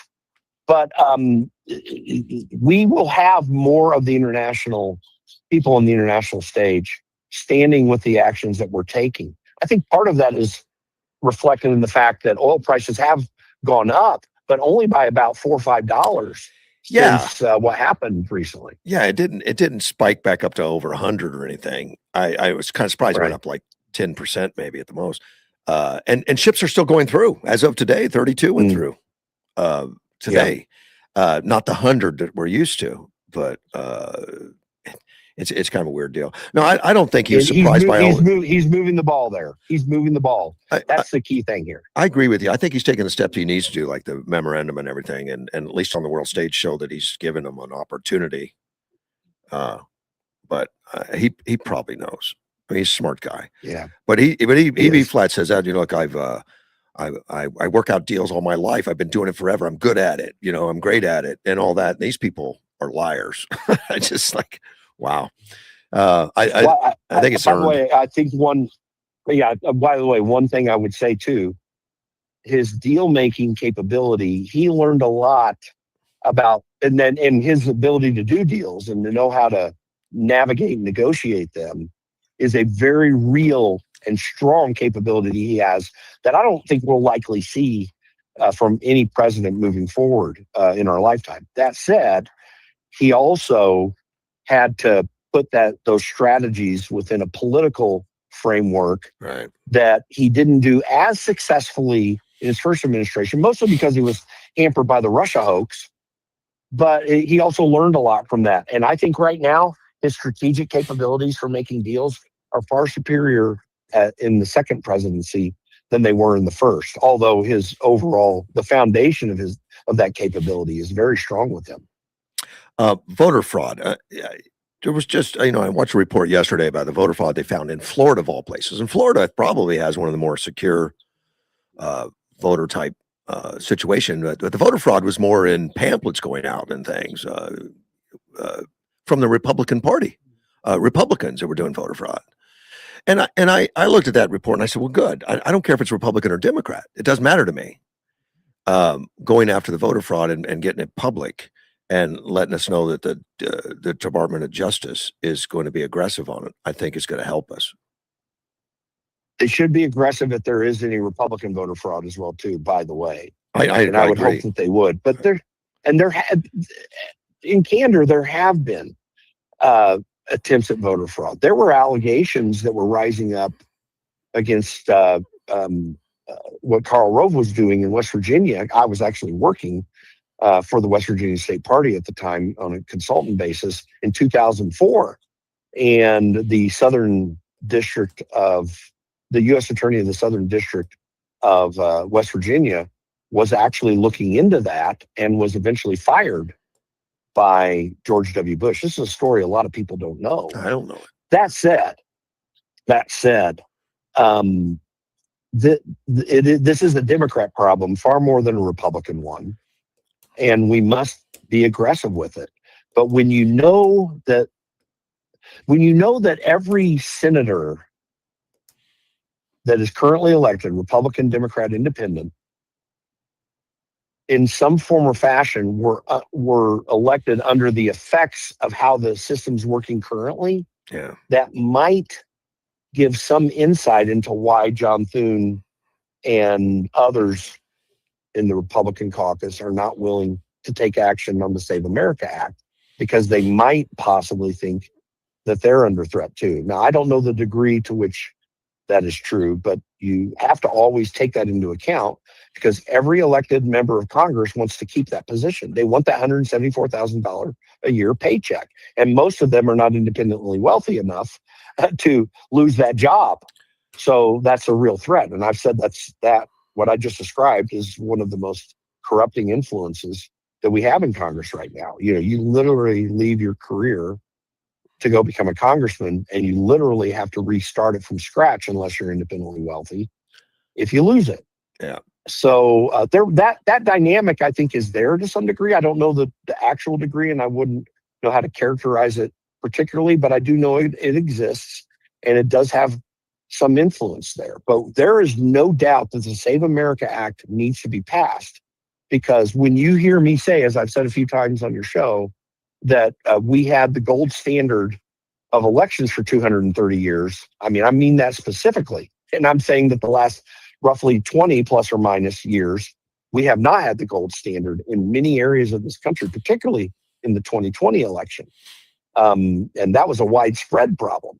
Not always because of particularly fraud in terms of actual illegal fraud breaking the laws, but because fraud is built into the system in a lot of places. And I think unsolicited mail ballots is one of those areas that has to be absolutely shut down, and extended voting periods have to be shut down on top of voter ID. Voter ID is a minimum, obviously. So we have a lot of irregularities in our system that need to be destroyed so that we can get back to the place where people around the world, in third world countries who maybe were trying to change the way things happened and wanted to show that they were doing good elections, always wanted U.S. observers to be able to look at how those elections were going and to give them a thumbs up if possible. And it's also why we would send people there for that purpose. But I don't know that our current crop of election officials is entirely capable of doing that anymore, because we don't run elections like elections ought to be run. Well, we got laws supporting the running elections, wrong, like in California. No ID, I mean, yeah. Register on the day of. I mean, everything that would make that open to fraud, they've put into law. Well, much of their law is legalized fraud. One example of their laws is unlimited vote gathering. There's some major principles about voting that unlimited vote gathering, or frankly, vote gathering of any sort. And what vote gathering is someone can go to someone's house that's received a mail ballot and offer to deliver that vote for them on their behalf. And I think that vote gathering violates these fundamental principles. One, anyone who is not a Gen Zer and or a young millennial knows that when we had same day voting in person, there was no electioneering allowed within a certain radius of a voting area, and definitely not at all allowed within the voting area when you actually placed your vote. Right. Why is that? Well, because that person needs to, without any threat or intimidation or influence, be able to make their vote. Vote gathering allows intimidation at the worst and influence at the best of your vote to be had. Not to mention the fact that when you know that there are places where no one lives, but addresses where no one lives, but you'll have a handful up to dozens of people registered to vote on those properties, and there is evidence of that. I don't know precisely how widespread it is, but it definitely exists. Mm-hmm. Then you have the ability for someone to go and pick up the mail at that location and potentially process those ballots. And when you don't have signature requirements, which is another, or at least very loose signature requirements, which is another problem in California, now you have two aspects of voter fraud that are legal in that state and should be illegal. So, yeah, that's when people say, well, they look at the Heritage Foundation thing and there just are not very many instances of voter fraud out there. Well, okay. First of all, it can be hard to find it. So that's just a process of gathering data. But when you have these aspects of voting made legal, then you don't have voter fraud because it's legal. Right. And so that's why we need to, and that exists in too many states in too many ways. That needs to be brought under one rule of running elections that is put into law by Congress to make sure that states still run their elections, but they can only do it within a paradigm that actually works for a free republic. And the Save America Act does that. Yeah. Susan Collins in Maine. I get calls quite a bit of people who think that as Republicans, we should not support her because she's a terrible Republican, rhino stuff, and doesn't support the stuff that Trump needs at times. And I don't live in Maine, but I know Maine's a lot more blue, and she is a different kind of Republican. She still carries the Republican, tag as far as finding leadership and all that kind of stuff. But people say, well, we shouldn't do that. We should go against everybody that does that, even if we have to put up with putting a Democrat in office. I'm against that. I think Susan's the best we're going to get in Maine right now because no one's running against her. We don't have anybody stepping up and doing all that. But am I wrong in that and saying like we need to support those Republicans even if they're terrible? Well, in years where the control of the Senate is fundamentally necessary that she wins, yeah, I agree with you. Other than that, I think we could just push her off to the side if it weren't that much of a necessity. But the principle of having Republican leadership in the Senate is a two-edged sword. I mean, just look at the leadership we have now. I mean, how good did that work out for us? And certainly it would have been much worse under Chuck Schumer. So I grant that argument. But people have to recognize that we fight these things not at the general election, but in the primaries. Yep. And we have allowed Mitch McConnell and frankly his predecessors in Republican leadership to control that process far too much. The National Republican Senatorial Committee works against good candidates who would be a fantastic, and they work in primaries, who would be a fantastic replacement for someone like a Susan Collins, even in other states. Conservatives who are capable of being in that position and upholding the Constitution more thoroughly or advancing conservative principles more generally are shunned and even worked against when they run for Congress. I had a lady, she's not a friend, but she's an acquaintance, who's now a doctor in Indianapolis. I was talking with her, I don't know, 3-4 years ago. She had moved there from Oregon. She won the Republican nomination for Senate in Oregon, I think against Merkley. And she allowed the National Republican Senatorial Committee to run her campaign. She was actually polling very well. She had a very strong base that supported her to win that nomination. Now, by the way, she's a pro-abort, so there's some negatives there in my mind with her. But she was a nice lady. She was actually a potential alternative and an opportunity to take that Senate seat.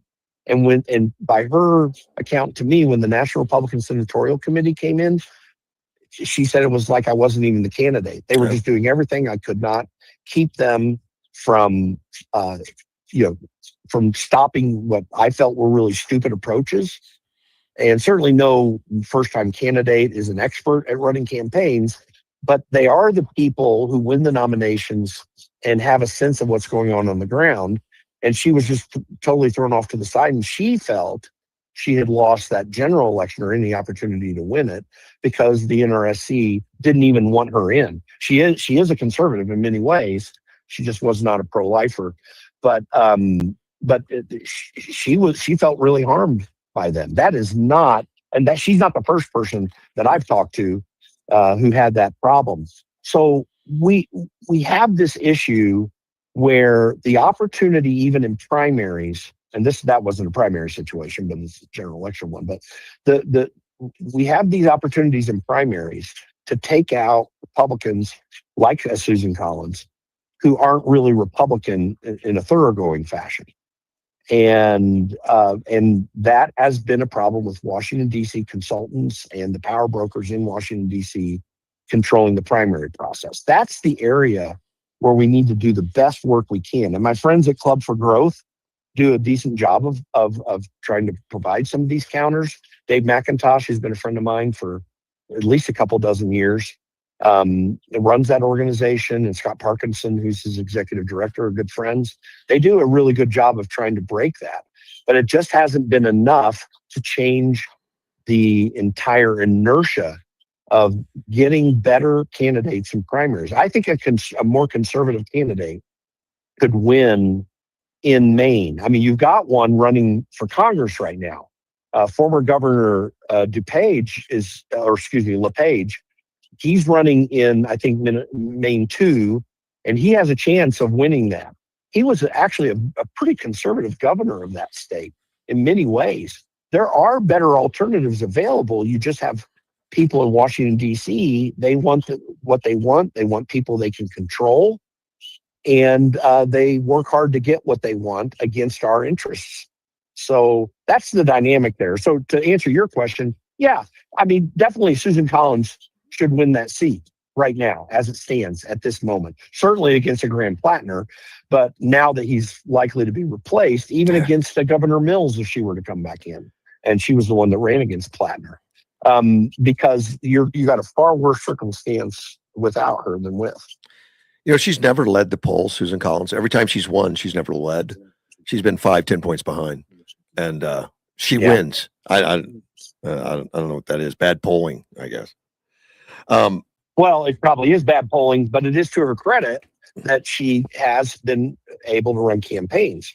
Yeah. The one negative I have on her right now is she has not made strong statements against Graham Plattner, even to this day. And she's just not a fighter. You need to find people that actually want to be fighters and are willing to stand up to showing the electorate that they'll stand for them and also to stand against evil. And when you're talking about Democrats in this day and age, this ain't JFK's party. This is an evil party as it stands right now. And they must be called out as such and opposed as such. I agree.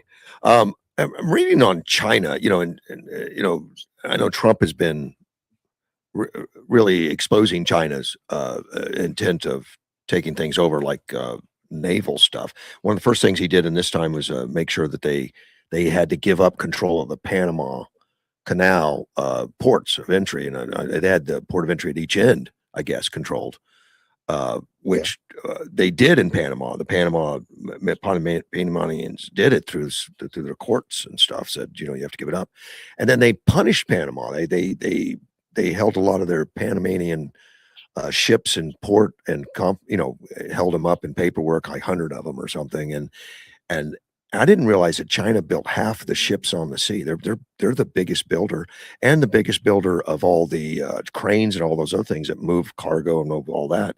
And they're trying to take over these ports and be the player everywhere, so they can control shipping. Is Donald Trump? I mean, I guess he's doing stuff to stop that. And is it something we should be paying attention to? Certainly. By the way, back to Mitch McConnell, Elaine Chao's family are shipbuilders. Oh, that's part of what they do. Okay. Yeah. And we've thrown all of that capacity. I mean, we've thrown it off the side. We threw it into the ocean, so to speak. We used to be the greatest shipbuilders in the world. Mm-hmm. And Trump is making some attempts to do that, in part through efforts of military funding and trying to build out the American Navy. and try to get our shipbuilding capability back up to par. China did all this as part of its Belt and Road Initiative, which was a combination of aggressive and quasi-helpful. I mean, we saw this particularly in Africa, but certainly with countries like Brazil have aligned with China in a significant way through their Belt and Road Initiative, where they bring a lot of money in and try to build up relationships with countries as a way to politically assert their power around the world. Donald Trump, this is one of the things that Donald Trump has done internationally that we will benefit from in the future. China's obviously going to maintain an aggressive posture where they can in that regard. The Panama thing was all a Donald Trump thing. What Panama undertook was really under pressure from Donald Trump. Marco Rubio was in their faces about this when that whole thing started to play out. And another thing about Jimmy Carter that was so horrible is we gave up the Panama Canal that we built at the cost of millions of dollars and lives of Americans. And then we just handed it over to Panama, which was the stupidest thing, because it's one of those key straits that, well, it's not really a strait, it is a canal, but it's a key pinch point for the movement of international trade around the world. And we should have maintained control of that. And frankly, in my opinion, we should take control of it back. But, and we're seeing the Strait of Hormuz is just one of these situations where you see that international trade can be really messed up if you have political actors willing to assert their influence. China did want to, and very stealthily, because of stupid American presidents leading up to this time, very stealthily built a lot of influence. They run a lot of ports around the world. They actually, I think they purchased a couple of our ports at one time. I can't remember precisely, but I know that they were trying to buy them in the past. That is a huge leverage point. This is where, listen, I'm not for us having, asserting ourselves militarily all around the world.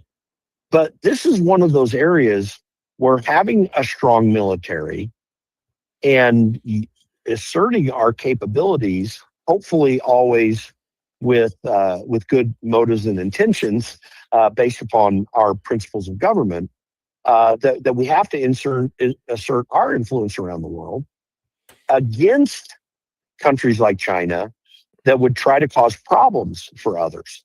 And that is a key reason why having a strong navy around the world can be quite helpful and useful if we also assert it diplomatically by pushing back against countries like China that have nefarious purposes. Now, there's some balance there, because I think we also have to recognize that, we're not the only country in the world, and other countries get to live their lives, and it's not our job to run other countries.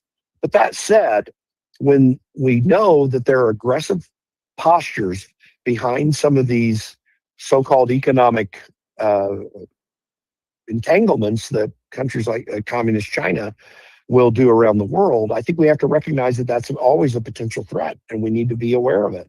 So again, Donald Trump has changed the paradigm on this. I don't know that he's changed the entire footprint of that problem yet around the world, but that influence has been incredibly helpful to maintain the proper kind of an economic order where people are trading freely around the world without the threat of their efforts being shut down because one rogue nation decides that it wants to cause harm when it wants to assert its authority. Now, to be candid, through efforts of the CIA and USAID, we have treaded very closely on acting in a nefarious fashion around the world. Donald Trump has radically changed that. In fact, I think it's probably true that the lack of USAID existing, or the fact that USAID funding doesn't exist anymore, probably helped some of these conservative changes that have taken place in elections in South America, because USAID was strongly influential. In fact, I would argue that, and knowing Brazil well as I do, and knowing members of Congress down there and a lot of the people of influence on the conservative side of things, that Brazil's election was influenced by Joe Biden against Jair Bolsonaro in favor of communist Lula da Silva, who is currently the president. And I do believe that election was stolen in 2022. And we do know for a fact that the FBI and the CIA were involved in a lot of that.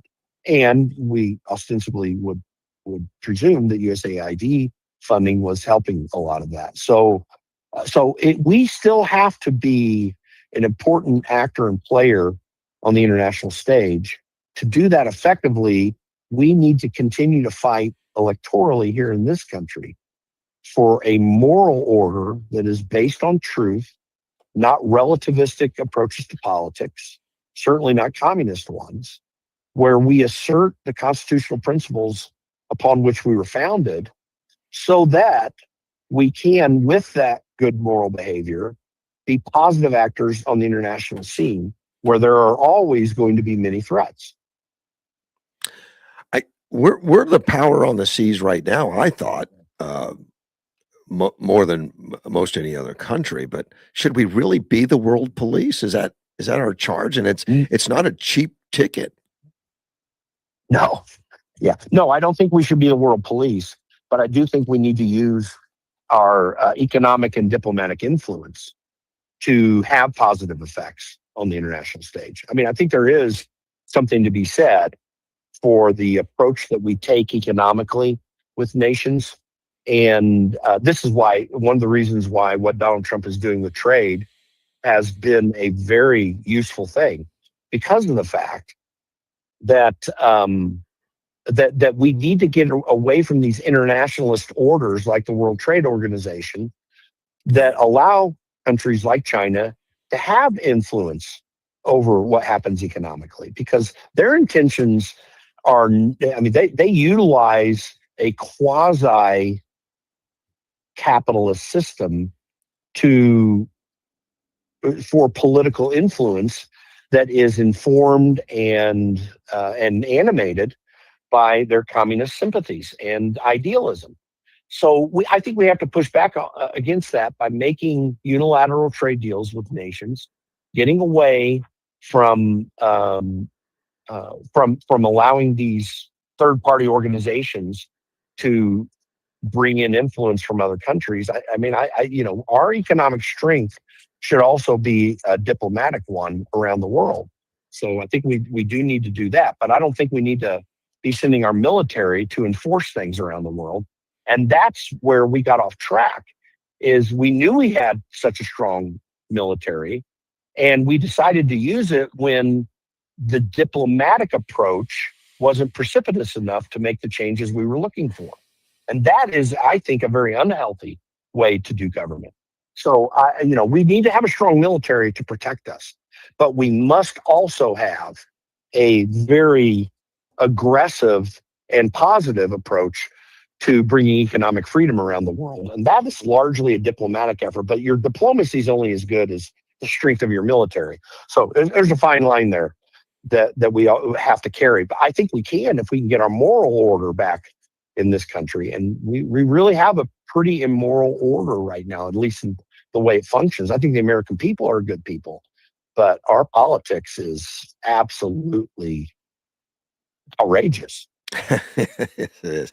Jim Pfaff, I'm running out of time. I appreciate the call in with the Conservative Caucus, right? That's it, the Conservative Caucus. Thank you so much for your insights, and enjoy your time in Colorado. Thank you very much. It's my second home. Take care. Bye-bye. Okay, take care. Bye. Of course, I was Jim Pfaff with the Conservative Union Caucus, the Conservative Caucus, and calling on his vacation from Colorado because he wants to make a difference, obviously, and he works hard for it. Great insight for that. So phone lines are open, 928-941-0304. I know I got a few messages. Oh, something from Edward on artificial intelligence.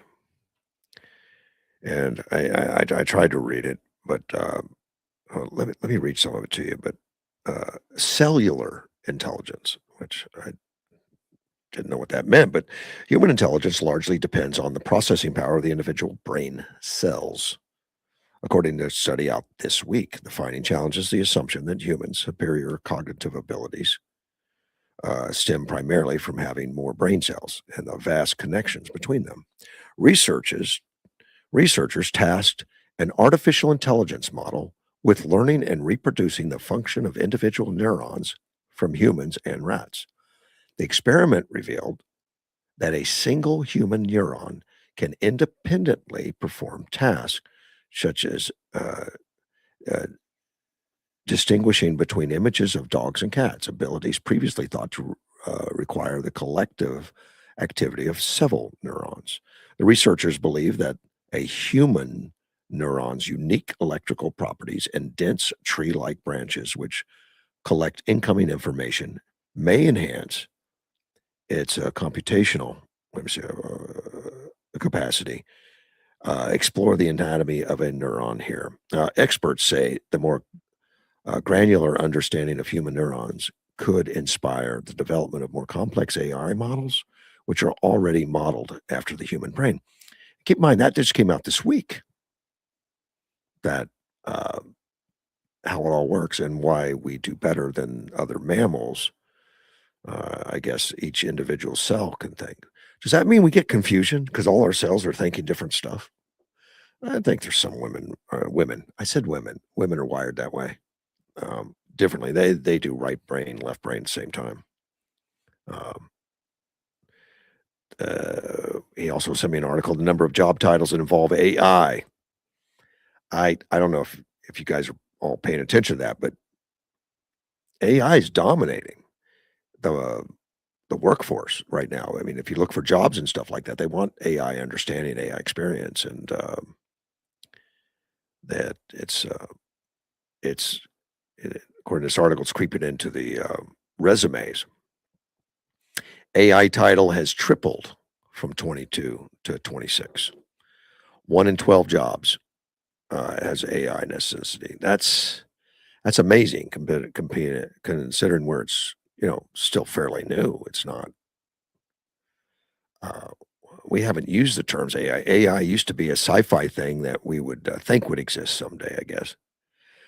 Now it is, and they're learning rapidly, and it's getting more and more. So, if you've got kids, grandkids, and all that, push them into at least basic understandings and classes and backgrounds, because pretty soon every job's going to start. Going to start having that as a necessity, understanding AI. It used to. I grew up during the computers. Personal computers coming online, personal computers getting out there, and and at first it wasn't a requirement, but then you start seeing it on resumes that you have to know, understand Microsoft Word and Outlook and all the other stuff. Started showing up as a necessity and a requirement for the jobs.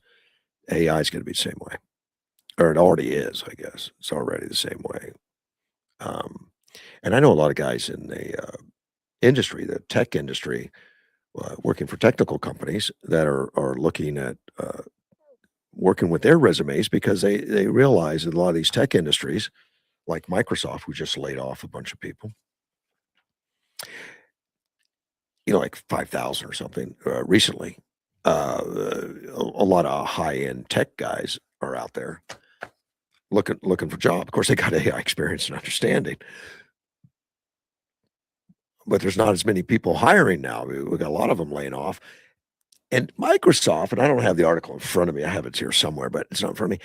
Microsoft actually, in their explanation to the public, and then keep in mind they're a publicly traded company and they've got stock and they want to give comfort to the stockholders. They're doing the right decisions, right things, laying off. Did not lay off because AI is taking their jobs, which I look at as a BS, right? Their jobs have been replaced by something. I mean, Microsoft didn't stop doing work.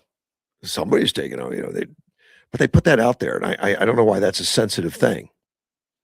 That we didn't do it because of your jobs. And again, I started my careers when online computering was getting integrated into the companies. I started working for Napa Auto Parts, Genuine Parts Company, which is a parent company, when our stores were still on the card desk. We didn't have computers in stores to manage inventories and billing and all that kind of stuff, and it was not computerized. Everything was done by hand, card desk. You just 3x5 cards. You wrote down a part number, and we got 6 in stock. And then when you sold one into the night, you had to take those receipts and mark it off. Now we have 5 in stock. And then when you did orders, you had to pull the cards out and say, okay, we need 1 more of these, we need 2 of those. It was ridiculously labor intensive. Well, computers put people out of work. We no longer need 6 clerks. We need 1. Things changed, but somehow we survived it, and we still have full employment, or, you know, good employment anyway. If it's, what's our unemployment numbers, 3 or 4% or something. People that want a job there are jobs out there. Same thing's happening with AI now, and there's going to be a shift that's going to come rapidly. It is coming rapidly. But just like during the 70s and 80s and into the 90s, computer knowledge is necessary, and it was required, and it was written in job descriptions. Like, we're looking for employees that can perform and work on personal computers. You don't see that anymore because everybody needs to work on personal computers, or at least it's rare. Everybody is computer savvy in the workforce. Now you're seeing it identified that you've got to be able to work with AI and stuff. So we need to make sure our kids are working on that stuff. Let me see. Trump has warned China that China's power move at sea is a threat, and I mentioned a little bit of that with Jim Pfaff. And Donald Trump did work on that, and I mentioned before Panama Canal. Panama Canal was, I guess, after Jimmy Carter gave it up, China had taken over some of the point of entry into the Panama Canal at each end. They owned everything on the docks as far as cranes, loading, unloading, and they controlled a lot of movement. So little by little, they were taking control of it, and Trump flat out told Panama, and he did this publicly, fix it or we'll take it back over militarily. It's quite a big deal. Well, they did fix it. They fixed it through the courts. I didn't exactly understand how they did that at the time until I read it today. And this, what I'm reading comes from Warren Stevens. He's the ambassador to the United Kingdom. He's our ambassador to the United Kingdom. And he talks about International Maritime Organization Council. He warned a statement to them about China. He's been pushing. So I don't know how that works out to where our ambassador is doing those things, but that seems to be what he knows and what he does. But the Panama deal, and Stevens talks about, he says Panama was a recent example of how China is taking over things, and it's one that we all familiar with. I mean, you remember when Trump did that. He pointed to a ruling of Panama's Supreme Court that found C.K. Hutchinson. Now that's a business in China. Port concessions at the Balboa and Cristobal terminals unconstitutional. Apparently, China was running both of them on both sides. The terminal set at opposite ends of the Panama Canal, one of the world's most strategically important trade corridors. And of course, that all happened, I think, because of Trump saying it's got to end. China's response to the Panama ruling apparently was quick and punishing. And Beijing, accusing Beijing of taking action against Panama flag vessels in a move the U.S. characterized as an attempt to undermine Panama's sovereignty and disrupt global supply chains. Well, what they did, and I had to look it up outside this article, is they started holding the Panama vessels in ports and not letting them move for whatever reason. Didn't really say why they held them, customs or something, but they just purposely held them. And now, since they're shipbuilders and they build over half the ships in the world every year, if it's flagged to a Panama, they're not building them, or I guess they're working to hurt them on that also. So there was a payback. You didn't play China's game of letting us take over the ports and letting us run things. We're going to put you out of business. So the Stevens is warning all members, of the IMO, and that's International Maritime Organization Council. He's warning them to closely scrutinize deals allowing foreign entities, especially state-linked enterprises, to operate critical port infrastructure, which is what China was doing in Panama. They were operating it all, and they controlled it. Transparency, the rule of law, and genuine sovereignty are not obstacles to commerce. They are its foundation. He said that the U.S. would press for maritime security, sanctions, enforcement, protection of flag state rights, freedom of navigation, and updated standards on polar operations, autonomous vessels, and cyber risk management. Again, the United States seems to be too much of the whole world police. I don't know that there's any one person, and I don't know much about this International Maritime Organization Council and how much influence they have, but there needs to be more involved just in the United States.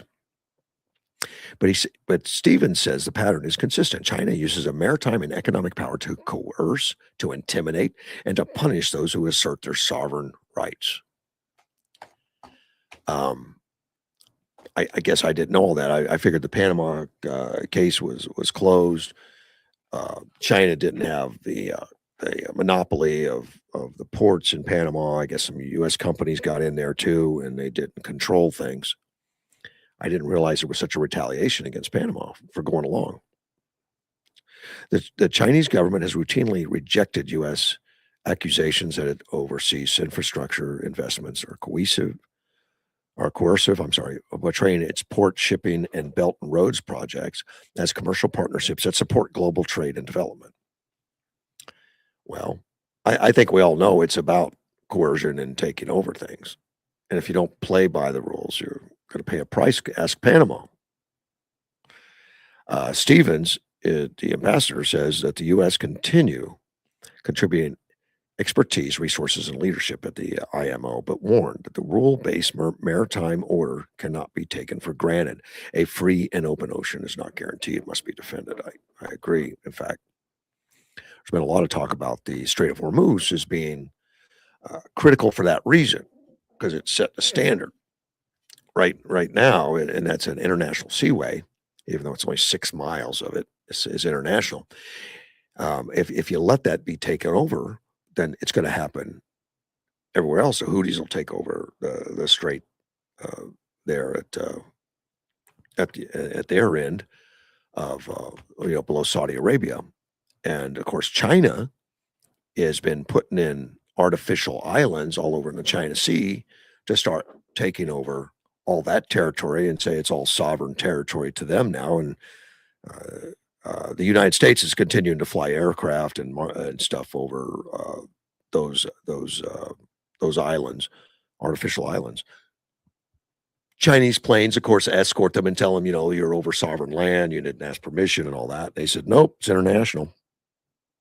I guess that goes on regularly, those kind of things, and the U.S. continuously does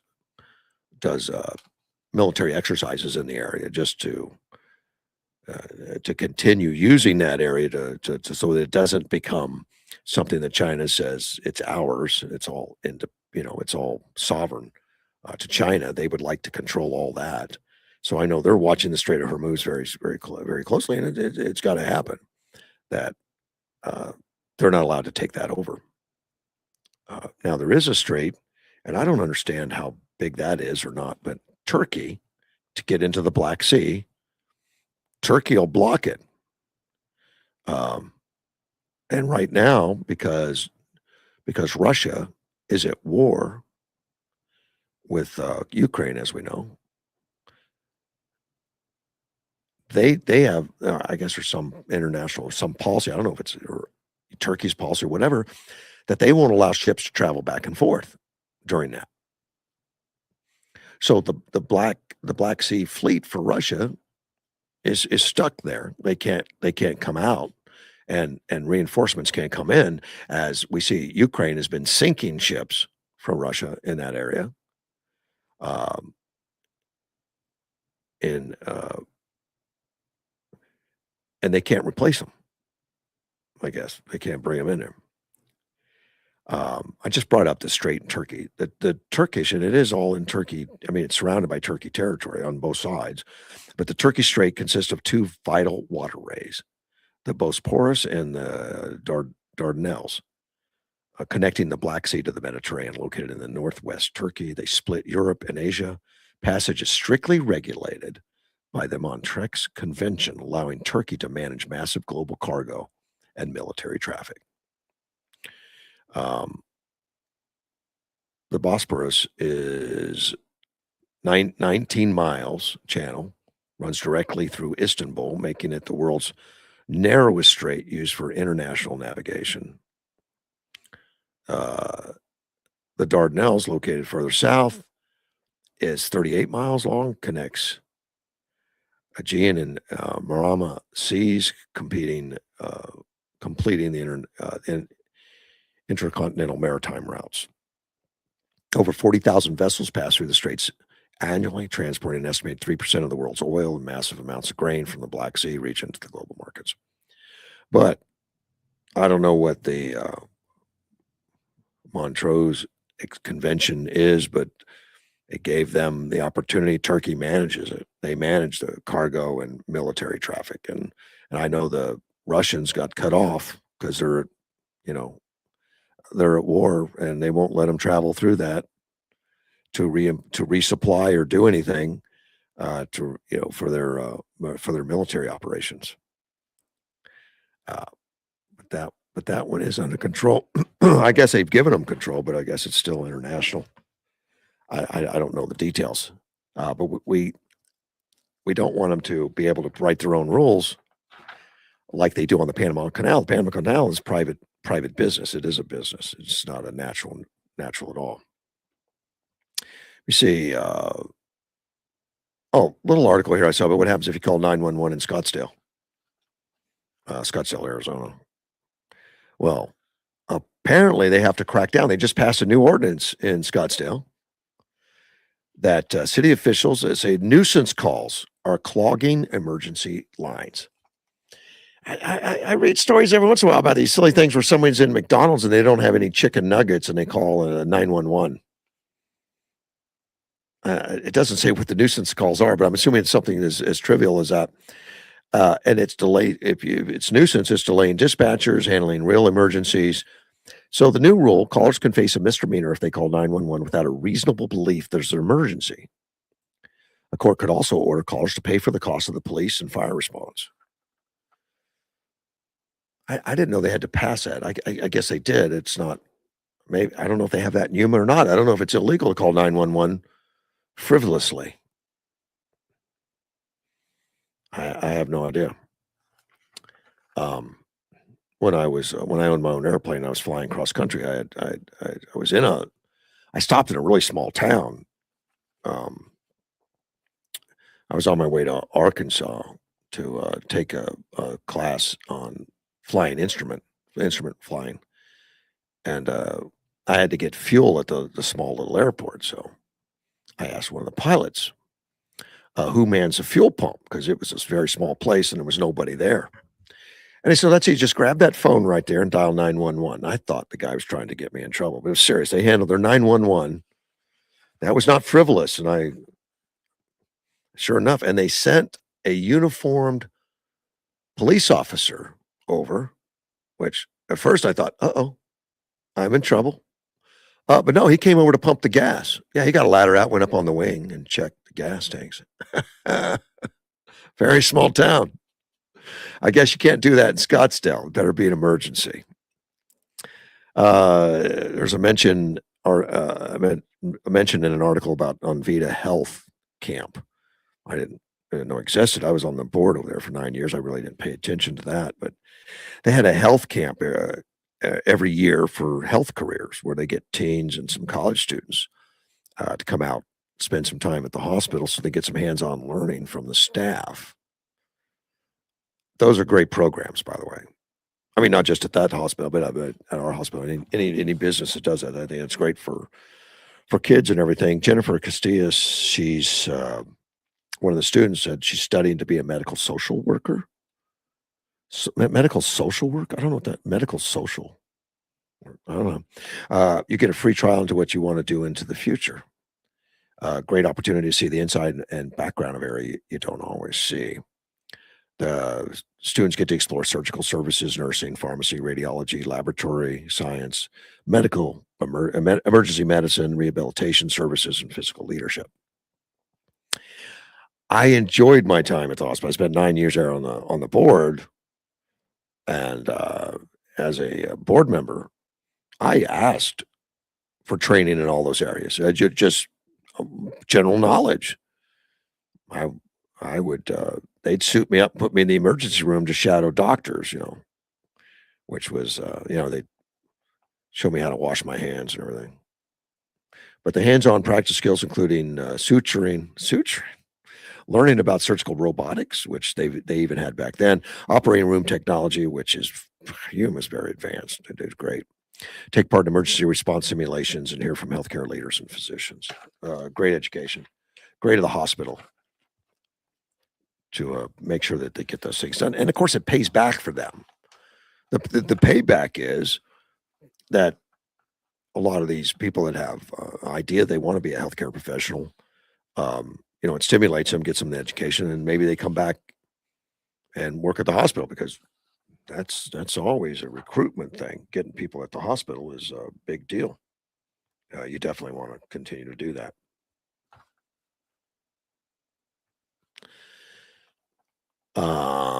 Washington man just got arrested in Yuma for child sex crimes. Well, he was arrested in Yuma, but he was wanted in Washington State, Washington man, for multiple child sex crime related.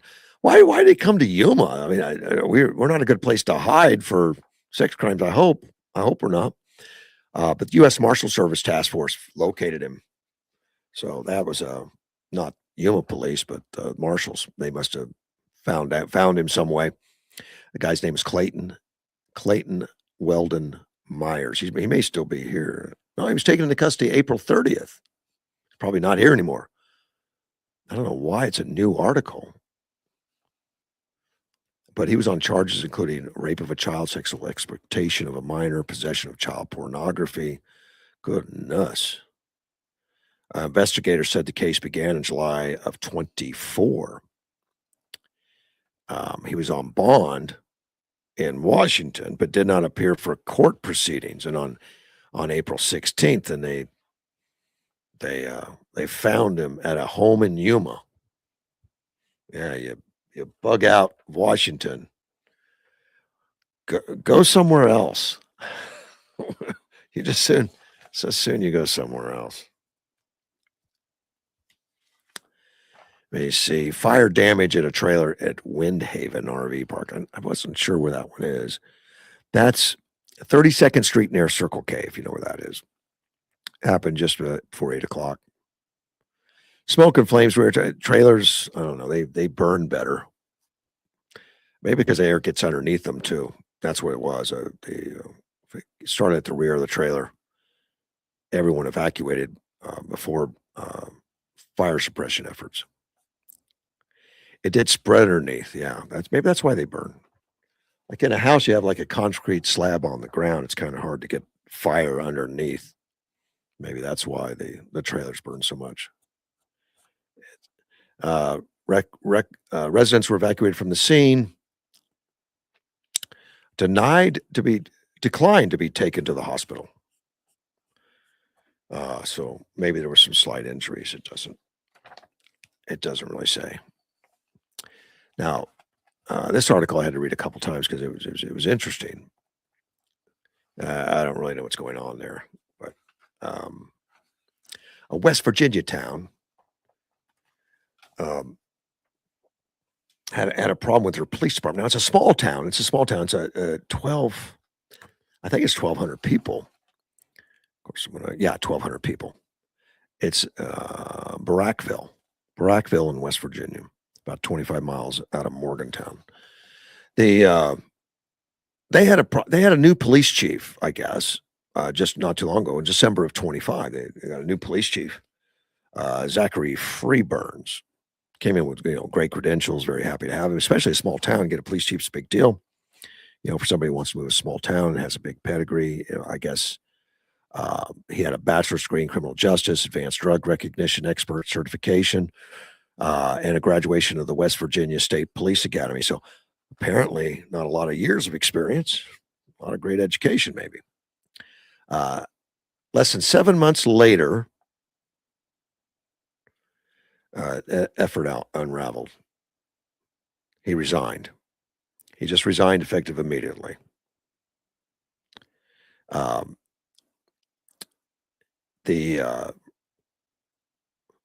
The agency, let me see, Sergeant Hunt would serve as an officer in charge and that was somebody that worked for him, while assuring residents the police operation was continuing full. The department put out a notice that says, until further notice, Sergeant Hunt will serve the officer in charge of Brackville Police Department to ensure the continued operation of the department. Questions about the leadership transition could be addressed at the next town council. Now, all that came from the town council announced it because this Freebird, he just resigned on the spot. And then a few days later, the town dismissed the entire police force.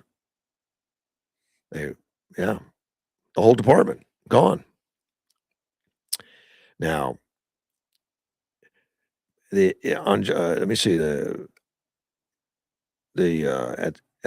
they intended to read a letter on the July 7th town council meeting before it was canceled. And it came from Freeburn, I think. It says, yes, alleges that shortly after the newly elected town council took office, he was called, this is Freeburn, he wrote this, and he was going to have it read at the town council. Town council is open to public and everything, and open to, things. But he said he was called into a closed door meeting where he was told a council member would directly supervise the police department and implement operational changes. Now, Freeburn said he objected. He believed those directives violated West Virginia law governing municipal police departments, and that he attempted to discuss the proposed change, and then he was told, if I give you a directive, you follow it. I'm in charge, and what I say goes. Of course, that was from an elected official, town council, elected official. And of course, elected officials are, in charge of departments, like the police department. They're in charge. There probably is some West Virginia law that would say you can't go micromanage, maybe. And when you start coming out and say, if I give it to you, you follow it. I mean, that's a single elected official, I would assume. Well, that is a scary thing to have an elected official go out and take that kind of stance. What do you do as an employee? I guess what Freeburn did is he resigned on the spot. He said, I'm done. This isn't legal. It's not right. And generally, town councils can make decisions, but they do it as a body, and they do it in public generally. And as far as running things, they hire people to run things. Councils do, unless there's some city set up to where the mayor takes charge of a few items, but that would be in the charter. But generally, in most charters, like in Yuma charter, they hire an administrator, or just like the board of supervisors, there's an administrator. Supervisors don't walk into a department and say, do what I tell you. That's a nightmare. It's a nightmare for these administrators. And when I was a supervisor, I went out and visited like every single department. I just wanted to understand every department, what they did. And it made the administrator nervous at the time, because you're an elected official, gives you a lot of opportunity to help with decisions and all that. And of course, you start intermingling with employees. It kind of confuses them. You don't want to, as an elected official, you don't want to walk up to an employee and say, no, you don't do it that way. You do it this way or something. That would not be good. That's confusing for the administrator and everybody else. It's a nightmare. Well, apparently that's what happened, and Freeburn just resigned. According to him, that's what happened. Freeburn also wrote that one of the biggest complaints he heard from residents was a lack of transparency at town hall. So he's throwing some negatives towards the council. He said he chose to resign so the issues could be brought into the open, expressing hope that residents would finally receive the transparency that they've been asking for. I'd say good for him as the police. I mean, he cared about the community more than did he get to keep his job. Now, he wrote that before the entire police department had been relieved of duty. He didn't even know that was going to happen. Sergeant Hunt, who was supposed to be taken over, he says he discovered the police evidence room had been entered when he arrived at the department on Tuesday morning, before he was relieved, obviously. And he alleged town officials had previously discussed conducting an inventory of the department without officers present. He also claimed that during a meeting with the mayor, Tom Strait, and members of the town council, Councilmember Alex Neville acknowledged taking a set of police keys. He accused town officials of entering the evidence room, and he and another officer who together made up the department's entire sworn force were immediately relieved of duty. He said he informed the town officials that he intended to seek whistleblower protection. Of course, this happened in West Virginia, not here, but I find it interesting how much things can go amok. And you got to wonder what happens if the police force is all fired and the town's there. Well, that's of course where the sheriff comes in. I mean, the county sheriff, Roger Cunningham, said the sheriff's office will continue responding to calls in Barackville as it routinely does through Marin County, ensuring residents continue receiving law enforcement services despite the town no longer having an active police department. Exactly. And then that's what would happen here too. If something like that happens, the sheriff is still they're still the law. They're elected law officials. They can't be fired. They can't have a town council come to them and say, do what I tell you. I wouldn't try that with Leon myself. Now, as a county supervisor, the sheriff's office has to go to the supervisors for budgeting and all that, and that's all worked out. But I would not try to influence Sheriff Leon one way or the other on anything that has to do with law enforcement. He is the law of Yuma County, and he's the right guy. Yeah, you would not want county supervisors trying to micromanage a sheriff's, office. That would be a nightmare. I don't think you'd get away with it though, because you can't tell him what he is elected. You can't fire him, which is good. I mean, I like that program. I like that policy. But he would fill in. Well, now there's some online petitions going out in that town. Sounds like a whole Peyton place, 1,200 people. Our police chief quickly earned the trust, respect, and appreciation of our community through his professionalism, leadership, integrity, and commitment to keeping Barackville safe. At this time, serving as our town, his time was brief, only 7 months. Impact was undeniable. Organizers also urged residents to attend the July 7th council. Of course, that was canceled. That's probably why it was canceled. That town council's got to group together and say, hey, look, our authoritarian approach, our wanting to micromanage isn't working. We're in a whole pile of crap here. We probably broke the laws. We probably did. I don't know. That's up to the sheriff to figure that one out on what's going on there. But I find it interesting. Hopefully we never see that happen. And I don't think their town council was very well informed on what their jobs were. They thought they were more powerful. Like, we're in charge, we own it. Nah, I think there's still some control that's going to be taken and some laws you might have crossed, some lines. I'm out of time. It's 9:00 in the morning already on a Thursday. The week's going quick. Thanks for listening. I'll be back. I'll see you Friday morning. Mortgage One's with Studios with Russ Clark.